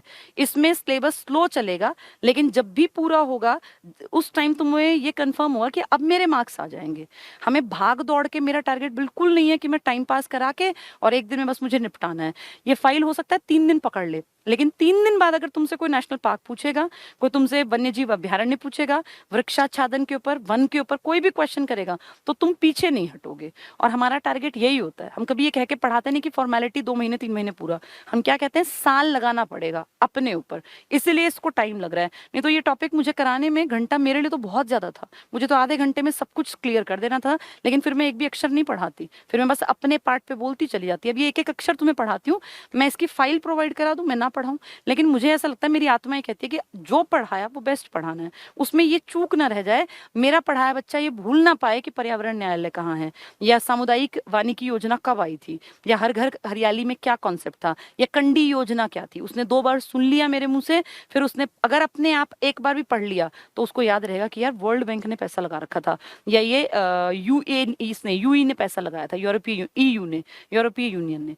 ये बहुत जरूरी है, इसलिए टाइम लगता है। तभी कहा जाता है कि बहुत जल्दी भागने वाला काम नहीं करना, और जिसको वो करना है उनके लिए बहुत सारे ऑप्शंस हैं। ये जो यूट्यूब है ना, ये ज्ञान का महासागर है, लेकिन चीजें याद नहीं रहती। याद रखने के लिए टीचर की मेहनत लगती है, स्टूडेंट की मेहनत लगती है। ठीक है, इसलिए हम 1000 बार, अब मैं कितनी बार बोल चुकी है, अब ये याद हो जाना चाहिए कि फरीदाबाद और कुरुक्षेत्र। अब गलती का कोई चांस ना हो। कैंप कोर्ट कहाँ है? करनाल में। अब कोई हिसार टिक नहीं करेगा अगर वो ध्यान से सुन रहे तो। वन्य जीव संरक्षण, हरियाणा में प्राकृतिक वनों की कमी है, पर जलवायु विविधता के कारण यहाँ वन्य जीव हैं, विशेष रूप से स्थानीय और प्रवासी पक्षियों की प्रजाति हेतु प्राकृतिक आवास के रूप में उपयुक्त है। भारत में पाई जाती हैं 1250 प्रजातियां पक्षियों की, जिनमें से 500 आपके राज्य में। और ये तब है जब हम कहते हैं जी हम तो वन ज्यादा है ही नहीं हमारे यहाँ, हम तो 0.2% का योगदान दे रहे हैं, तब आपके यहाँ पूरे देश की 1250 में से 500 प्रजातियां पाई जाती हैं। 2 आपके नेशनल पार्क हैं, एक सुल्तानपुर वाला, एक कलेसर वाला। नेशनल पार्क कलेसर वाला बड़ा है। आपके यहाँ 8 वाइल्ड लाइफ सेंचुरी हैं, जिनमें सबसे बड़ी आपके सिरसा की अबूब शहर वाली है, और सबसे छोटी आपकी कुरुक्षेत्र की छिलछिला है। ठीक है। कलेसर नेशनल पार्क बड़ा है, कलेसर वाइल्ड लाइफ सेंचुरी सबसे बड़ी नहीं है, बड़ी है लेकिन सबसे बड़ी नहीं है, क्योंकि वहां 11,000 कुछ है इसमें एकड़ में, और वहां 29,000 है, तो जमीन आसमान का फर्क है। ठीक है। क्या कहते हैं अब ये, भारत में पाई जाने वाली पक्षियों की लगभग 1250 प्रजातियां हैं, जिनमें से 500 प्रजातियां हरियाणा में पाई जाती हैं। वन्य जीवों को उनके प्राकृतिक आवास उपलब्ध कराने के लिए राज्य में 2 नेशनल पार्क है, दोनों आपको बता दिए मैंने। 8 वन्य जीव अभ्यारण्य हैं जो पढ़ेंगे, वन्य जीव वाइल्ड लाइफ सेंचुरी, जहाँ की स्ट्रिक्ट, बहुत स्ट्रिक्ट रूल्स नहीं होते, होते हैं लेकिन इतने नहीं जितने नेशनल पार्क। नेशनल पार्क में तो एंट्री पे भी एक बैरियर होता है, आपको वहां पेमेंट करनी पड़ती है, थोड़ी सी टिकट लगती है, तब आप अंदर घूमने जा सकते हैं। वहां से आप कुछ भी ला नहीं सकते, कोई लकड़ी भी टूटी पड़ी है ना तो आपको वो उठानी, मतलब लॉ के अंडर वो आप गलत कर रहे हैं। तो 2 नेशनल पार्क, 8 वन्य जीव अभ्यारण्य और 2 आरक्षित क्षेत्रों की स्थापना की गई है। ठीक है। आपके यहाँ पूरे इंडिया में, आपके यानी पूरे इंडिया, पूरे वर्ल्ड में इनफैक्ट 2 तरीके से जानवरों की केयर करते हैं। पहली केयर कैसे करते हैं कि जानवर जहां रहना पसंद कर रहा है उस एरिया को सेफ कर दो, वहां कोई बाहर का आदमी ना आए और कोई शिकार ना करे, कोई वहां आके उनको डिस्टर्ब ना करे। अगर कोई घूमने आए तो घूम ले, लेकिन उनको डिस्टर्ब ना करे, मतलब वो जहां रह रहे हैं ना वहां उनको रहने दो, उनका जीवन उनके हिसाब से जीने दो। एक होता है कि आप देख रहे हैं यार एनवायरनमेंट इस तरह का हो रहा है और जानवर जो है मरते जा रहे हैं, तो आप क्या करते हैं, उनको उठा लाते हैं, आप उनको जू में रख देते हैं लोगों को देखने के लिए, या आप डेवलप कर देते हैं, कहीं ब्रीडिंग सेंटर्स हैं जहाँ की उनका प्रजनन केंद्र डेवलप कर दिया आपने। तो जहाँ आपने हैचरी जो है तो ना फिश पॉन्ड, एक तो होता है प्राकृतिक मछलियां, भाई नदी में नाले में कहीं भी हो जाती हैं, गांव में जो जोहड़ होता है उसमें भी, लेकिन एक होता है कि हम डेवलप करेंगे, हमने एक एरिया पूरा खोदा, देखा होगा ना आपने आजकल गाँव में कहाँ कहाँ लोग जो अपने खेतों में से मिट्टी उठवा देते हैं और फिर उसको गहरा करके उसमें पानी भर देते हैं, वो जाल सा लगा देते हैं ताकि पक्षी जो है वो लोग ना आए मछली खाने, उसमें मछलियों के बीज मतलब मछली, बहुत छोटी मछली, फिर मछलियां हो जाती है। मत्स्य पालन पर लगातार हमारी सरकार काम कर रही है और बहुत बढ़िया बिजनेस है, क्योंकि ना हजारों रुपए किलो बिकती है मछलियां, डिपेंड करता है क्वालिटी क्या है, तो उसके लिए सरकार बहुत सारे काम कर रही है। तो उसी की बात कर रहे हैं ये, कि एक होता है जिसमें नेचुरल कंडीशंस में आप उस कंडीशन को सेफ बनाते हैं, और एक होता है जिसमें आप पक्षी को, जानवर को उठा के उसकी नेचुरल हैबिटेट में से और अपने यहाँ डेवलप कर लेते हैं एक ऐसा मतलब एनवायरनमेंट। तो जो नेशनल पार्क है ना, ये उनके प्राकृतिक आवास हैं। आपने सिर्फ कह दिया भाई इस एरिया में कोई बाहर का आदमी नहीं घुसेगा, उसमें वो पहले से रहते थे, अब भी रह रहे हैं। लेकिन जितने जू हैं, जितने बोटेनिकल गार्डन्स हैं, या जितने जो ये है ना आपके हैचरी वगैरह, फिश पॉन्ड जहाँ वो मछलियाँ पालते हैं, ये सब आपने अपने बेसिस पे डेवलप किए और आप जंगल से उठा के जानवरों को वहां ले आए, फिर आप वहाँ ब्रीडिंग सेंटर बना रहे हैं ताकि उनकी जनसंख्या बढ़े, वो अपने आप नेचुरल कंडीशन में खत्म हो रहे। तो 2 तरह के हैं, जहां पे वो थे उसको आपने सेव किया तो वो कहलाता है इन सिटू। देखो वही बता रहे हैं, ये पौधे और वन्य जीव संरक्षण के 2 टॉपिक हैं, ये बहुत इंपॉर्टेंट है। प्राकृतिक आवास में संरक्षण, जहां वो हैं हमने वहीं सेव कर दिए, मतलब हमने कुछ नहीं किया, हमने उस एरिया को ब्लॉक कर दिया, भाई बाहर से कोई ना आए, ये जैसे रहते हैं इनको रहने दो, तो वो कहलाता है प्राकृतिक आवास, हमने संरक्षण दे दिया in situ. Example wildlife sanctuary है, नेशनल पार्क्स हैं, ये सब हमने उनकी सेफ्टी के लिए किया। दूसरा प्राकृतिक आवास के बाहर संरक्षण, बाहर एक्स सिटू, आप उठा के जंगल से और कहीं ले गए, क्योंकि वहां उनकी जनसंख्या लगातार घट रही थी, महामारी फैल रही थी। प्राकृतिक आवास में संरक्षण के लिए जीव मंडल रिजर्व, बायोस्फीयर रिजर्व बनाते हैं आप नेशनल पार्क बनाते हैं, आप पक्षी विहार बनाते हैं, अभ्यारण्य बनाते हैं। तो इनको आप कैसे बनाते हैं, ये तो ऑलरेडी होते हैं, आप तो सिर्फ क्या करते हैं कि आप एक रेंज के बाहर कहीं कहीं बोर्ड टांग देते हैं, ये आरक्षित प्रदेश है, यहाँ एंट्री नहीं करनी, या आप लिख देते हैं फला जगह पे एंट्री करने पर दंडनीय अपराध है। इस तरह के काम तो करते हैं, बस वो जंगल एज इट इज था, आपने ऐसे ही छोड़ दिया। बायोस्फीयर रिजर्व एग्जाम्पल है, वाइल्ड लाइफ सेंचुरी एग्जाम्पल है, नेशनल पार्क एग्जाम्पल है। प्राकृतिक आवासों से बाहर संरक्षण, जब आप उनको उठा के ले आए। बोटेनिकल गार्डन, जैसा कि मैंने क्या एग्जाम्पल दिया था, रुद्राक्ष उद्यान वाटिका, कहाँ पर, चौधरी देवीलाल के नाम पर, कहाँ पर थी, यमुनानगर में, इंपॉर्टेंट था ना 2003 में, तो प्राकृतिक वो बनाया था। चिड़ियाघर इसका एग्जाम्पल है। अब शेर दिल्ली में कहाँ से आया, शेर तो आपके पूरे देश में भी नहीं है सिवाय गुजरात के गिर के, तो वहां कैसे आया, उठा के ले आए, तो वो है एक्स सिटू। वृक्षोद्यान, वृक्ष लगाते थे। जननिक संसाधन केंद्र, जहाँ उनकी ब्रीडिंग कराते हैं ताकि उनकी पॉपुलेशन बढ़ पाए। Culture collection, hatchery, fish pond जहाँ वो मछली पालते हैं, आदि को शामिल, ये सब आपने बनाया है, वो सब नेचर ने दिया है। ठीक है। हरियाणा के वन्य जीव अभ्यारण्य, तो हरियाणा में ना 8 वन्य जीव अभ्यारण्य हैं, 8, और कितने नेशनल पार्क्स हैं, 2। चलिए फटाफट देखते हैं वन्य जीव अभ्यारण्य। पहला भिंडावास, भिंडावास आपके झज्जर में है, सुंदर झील के लिए प्रसिद्ध है, और ये और कापड़वास या खप्परवास या कापरवास कुछ भी कह लीजिए, इनमें 1.5 किलोमीटर का अंतर है, दोनों पड़ते हैं आपके झज्जर में। वेटलैंड है ये, मतलब यहाँ पे गीला टाइप का एरिया पड़ा रहता है, कोई बहुत अच्छी खेती नहीं हो पाती, इसलिए इसको सेव कर दिया। तो भिंडावास वन्य जीव अभ्यारण्य है झज्जर में। भारत सरकार ने 2009 को पक्षी अभ्यारण्य के रूप में स्थापित कर दिया। तो हरियाणा सरकार ने, भारत सरकार ने देखा कि ठीक है भैया ये इलाका अच्छा है, पक्षी अभ्यारण्य बना दो, कारण यहाँ वैसे भी खेती नहीं हो सकती थी। ये अभ्यारण्य हरियाणा के झज्जर जिले में है। क्षेत्रफल इसका 1074 एकड़ है। 1 एकड़ मतलब 1 किला आम भाषा में, तो 1000 किले। ठीक है। पक्षियों की लगभग 250। आपके देश में कितनी है? 1250। आपके हरियाणा में कितनी है? 500। तो 1250 पूरे देश में, 500 आपके हरियाणा, और आपके हरियाणा की आधी मिलती है आपके भिंडावास में। ठीक है। ये अभ्यारण्य भूरा हंस मिलता है, बत्तख, लाल बुलबुल, किंगफिशर, पक्षी हैं सारे, ये मेनली पक्षी। देखो नाम भी देखो ना, क्या नाम था? पक्षी, ये था ना पक्षी अभ्यारण्य, तो पक्षी मिलेंगे यहाँ काफी सारे। अगला है खोल ही रैतान, ये पड़ेगा आपके पंचकुला में, पहाड़ियों के पास। तो पंचकुला मोरनी हिल्स के पास वन्य जीव अभ्यारण्य है खोल ही रैतान। यह अभ्यारण्य शिवालिक की पहाड़ियों में पंचकुला में है। इसकी स्थापना 2004 में हुई थी। ठीक है। ये कितने हेक्टेयर में है? 4883 हेक्टेयर। एकड़ और हेक्टेयर अलग अलग होते हैं, सारे रटने की जरूरत नहीं, एक आइडिया रखोगे ना तब भी काम चल जाएगा। ठीक है। विस्तृत है। यहाँ धब्बेदार हिरण, इसका मतलब ये सिर्फ पक्षी नहीं है, यहाँ जानवर भी हैं। धब्बेदार हिरण मिलते हैं। चीतल, जो कि डियर की एक प्रजाति होती है, मतलब क्या बोलते हैं उसको, हिरण की एक प्रजाति। जंगली बिल्ली मिलती है यहाँ, भारतीय लोमड़ी है, जंगली बंदर और सियार है। ठीक है। तो यहाँ जानवर हैं। कहाँ पर है ये आपका खोल ही रैतान, कहाँ पड़ेगा? पहाड़ियों में, पंचकुला में। तो वहां जानवर हैं काफी सारे। अगला आ गया खापड़वास। यही कापरवास बन जाता है, झज्जर वाला ही। तो वन्य जीव अभ्यारण्य झज्जर में है खप्परवास। झज्जर जिले में स्थापित विभिन्न प्रकार के प्रवासी पक्षी, झज्जर में पक्षी थे, जो पहला पढ़ा भिंडावास, वहां भी पक्षी थे ना, 500 में से कितने? 250, तो यहाँ भी पक्षी हैं। इस अभ्यारण्य को 1991 में अधिसूचित किया गया, लगभग 204 एकड़ में है। तो बड़ा कौन सा हुआ? भिंडावास बड़ा है। सुंदर झील कहाँ है? भिंडावास में। ज्यादा पक्षियों की प्रजाति कहाँ है? भिंडावास में। लेकिन कापड़वास या खप्परवास या खापड़वास भी याद करना, ये भी यहीं पर है। पर्यावरण और प्रदूषण के दृष्टिकोण से ये संवेदनशील क्षेत्र है, यानी यहाँ पे थोड़ा एक सेफ्टी के पॉइंट ऑफ व्यू से काम करना पड़ा। कलेसर, मैंने बताया आपको, नेशनल पार्क, बहुत बड़ा हिस्सा नेशनल पार्क और एक बड़ा हिस्सा वाइल्ड लाइफ सेंचुरी। क्या अंतर? नेशनल पार्क में ना पेड़ काटना, ना विदाउट परमिशन एंट्री करना, ना गाय भैंस चरानी। लेकिन जो वन्य जीव अभ्यारण्य है, यहाँ परमिशन के साथ पेड़ भी काट सकते हैं, परमिशन के साथ। भाई पेड़ टूटा पड़ा है, लकड़ियां ले जाओ, गाय भैंस भी चरा सकते हैं, परमिशन के साथ गतिविधियां कर सकते हैं। तो ये वो है जहाँ गतिविधि पॉसिबल है, यमुनानगर में।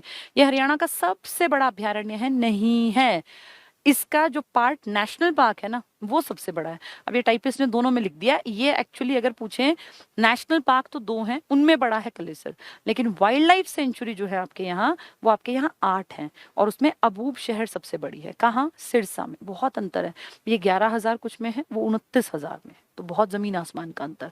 तो ये सबसे बड़ा नहीं है, लेकिन बड़ा है, ये काफी बड़ा है, क्योंकि ये 11 में है, वो 29 में।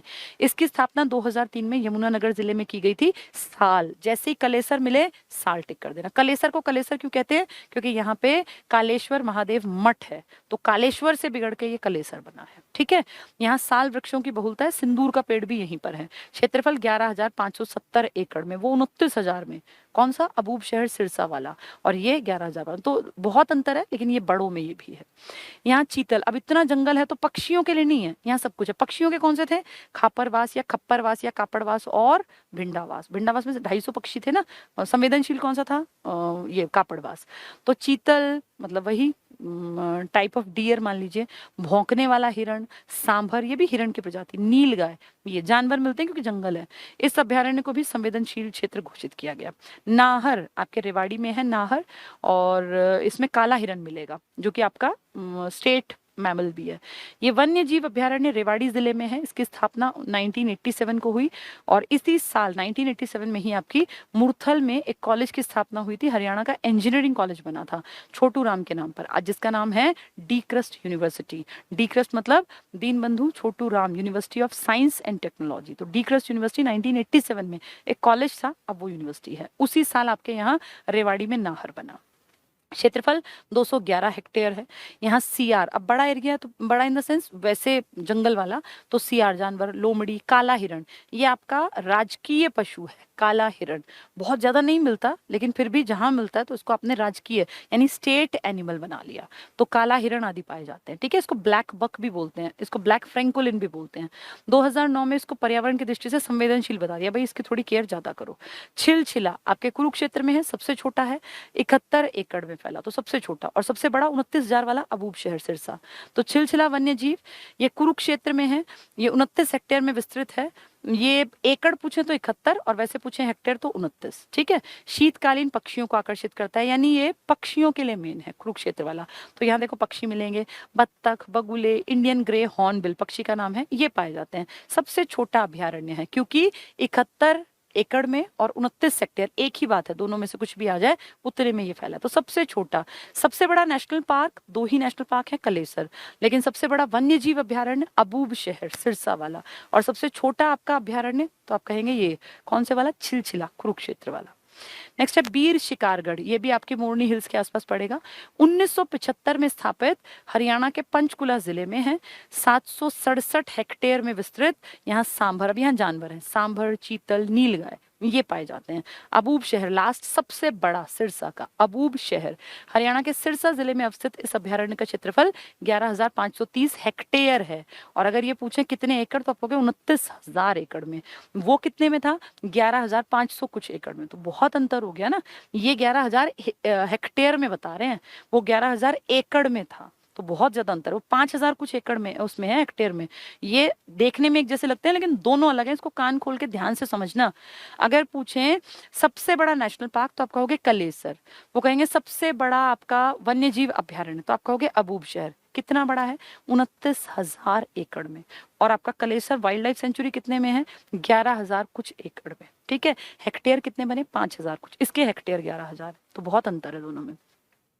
इस अभ्यारण्य के प्रमुख जीव क्या हैं, तो बंदर, लंगूर, छोटी चिड़िया अभ्यारण्य के। लेकिन नेशनल पार्क में कई सारी चीजें थी। राष्ट्रीय उद्यान देखो आ गया, 2 ही राष्ट्रीय उद्यान है, एक तो कलेसर।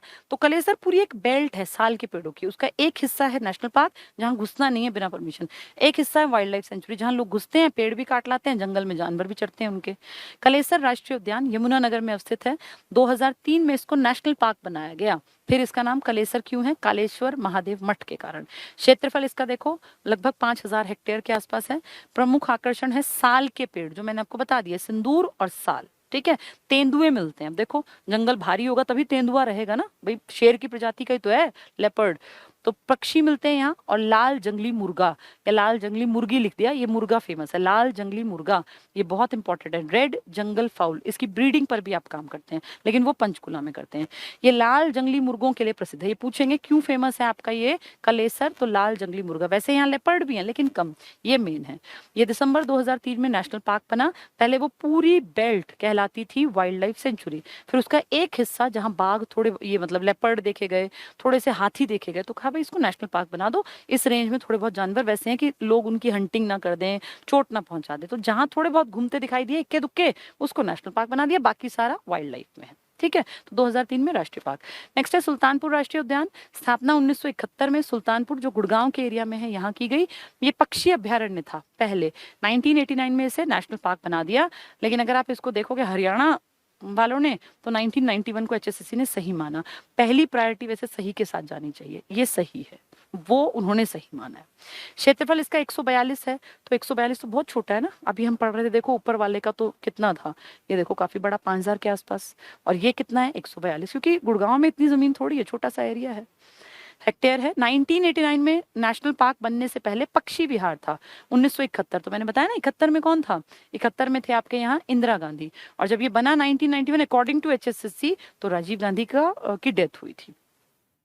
ये पक्षी विहार, इस पक्षी विहार की स्थापना महान पक्षी वैज्ञानिक डॉक्टर सलीम अली के प्रयासों से हुई, इसलिए इसे सलीम अली पक्षी विहार भी कहा जाता है। लेकिन वो अंग्रेज कौन था जिसने हमें बताया, उसका नाम था पीटर माइकल जैक्सन, जिसने लेटर लिखा था इंदिरा गांधी को, फिर बंसीलाल जी गए थे।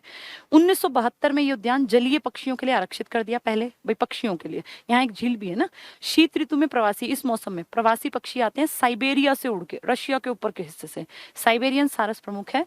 ये राज्य का प्रमुख इको पार्क है। इको फ्रेंडली, जहां आपको कुछ भी गड़बड़ वाली गतिविधि नहीं मिलेगी, पूरा इको फ्रेंडली है। क्या है यहाँ मैं बता दूं, मैं गई हुई हूँ, 35 रुपए का तो टिकट लगता है इसकी एंट्री पर, और पूरा कीकर कीकर कीकर, कोई ऐसे बहुत अट्रैक्टिव नेशनल पार्क बिल्कुल नहीं है। कलेसर बहुत सुंदर है, कलेसर देखने लायक है। ये तो बस ये लगा लो कि भाई कीकर है, वहां एक बीच में एक झील सी है, बहुत सारे पेड़ टूटे पड़े हैं आंधी वांधी में, वो पेड़ ना धीरे धीरे डिकम्पोज हो रहे हैं, तो आप डिकम्पोजिशन का प्रोसेस को बहुत क्लोज से देख सकते हैं, क्योंकि पेड़ उठा के तो कोई ले नहीं जा सकता। तो इस तरह से घूमने के लिए ठीक है। अगर आप, जैसे हम लोग जब गए तब वो सीजन मार्च में खत्म हो गया, पक्षी चले गए थे। वैसे उसने हमें बताया था जो वहाँ आदमी था कि अक्टूबर से अगर आप फरवरी के बीच में, बल्कि दिसंबर जनवरी में अगर आप आते हैं ना, तो यहाँ फिर तरह तरह के पक्षी आपको देखने को मिलता है। बर्ड वॉच टावर है, एक टावर है जिसपे से दूरबीन देते हैं वो लोग, अगर आप देखते हैं तो आपको बहुत तरह के विदेशी पक्षी दिखते हैं, इसके लिए फेमस है ये। साइबेरियन सारस इको पार्क है ये, हरियाणा का प्रमुख इको पार्क। साइबेरियन सारस जैसे सैकड़ों पक्षी शीत ऋतु में यहाँ आते हैं। ठीक है, दो हमारे यहाँ संरक्षण रिजर्व भी हैं। बस आज इतना ही पढ़ लेते हैं, संरक्षण रिजर्व चलो कल करा दूंगी। ठीक है, तो आज हमने एक बहुत इंपॉर्टेंट टॉपिक अपने पेपर के लिए तैयार किया। अब तुम्हारी जिम्मेदारी है किताब उठा के और इसको 2-4 बार पढ़ना, मेन को अंडरलाइन करना, सन पढ़ लेना, कितना एरिया, एक आइडिया रखना कि भाई इतना एरिया लगभग इसके पास है। सबसे छोटा तो याद करना पड़ता है, सबसे बड़ा भी याद करना पड़ा है। नेशनल पार्क कौन से हैं, दोनों फेमस हैं, दोनों के हेक्टेयर एकड़ देख लेना कितने कितने दे रखे। ठीक है, तो आज इतना ही पढ़ते हैं। अभी एक टीचिंग वाली लड़कियों के लिए क्लास में लूंगी, अभी तुरंत 5-10 मिनट में, जितने में वो टेक्निकल टीम अपना काम करेगी उतने में। और टीचिंग वाली लड़कियों को अब मैं 2-3 देखती हूँ, जब तक पॉसिबल होगा तो मैं उनको कुछ इंपॉर्टेंट थ्योरीज करा दूंगी, जिसके आने के पेपर में 100% चांसेस रहेंगे। पता नहीं मुझे आएंगे कि नहीं आएंगी, लेकिन मुझे लगता है वो लास्ट में पढ़ लेनी चाहिए। तो अब मैं 3-4 दिन ना थोड़ा इंपॉर्टेंट सारी चीज़ों को रिवाइज करा दूंगी। चलिए आज के लिए इतना ही, थैंक यू।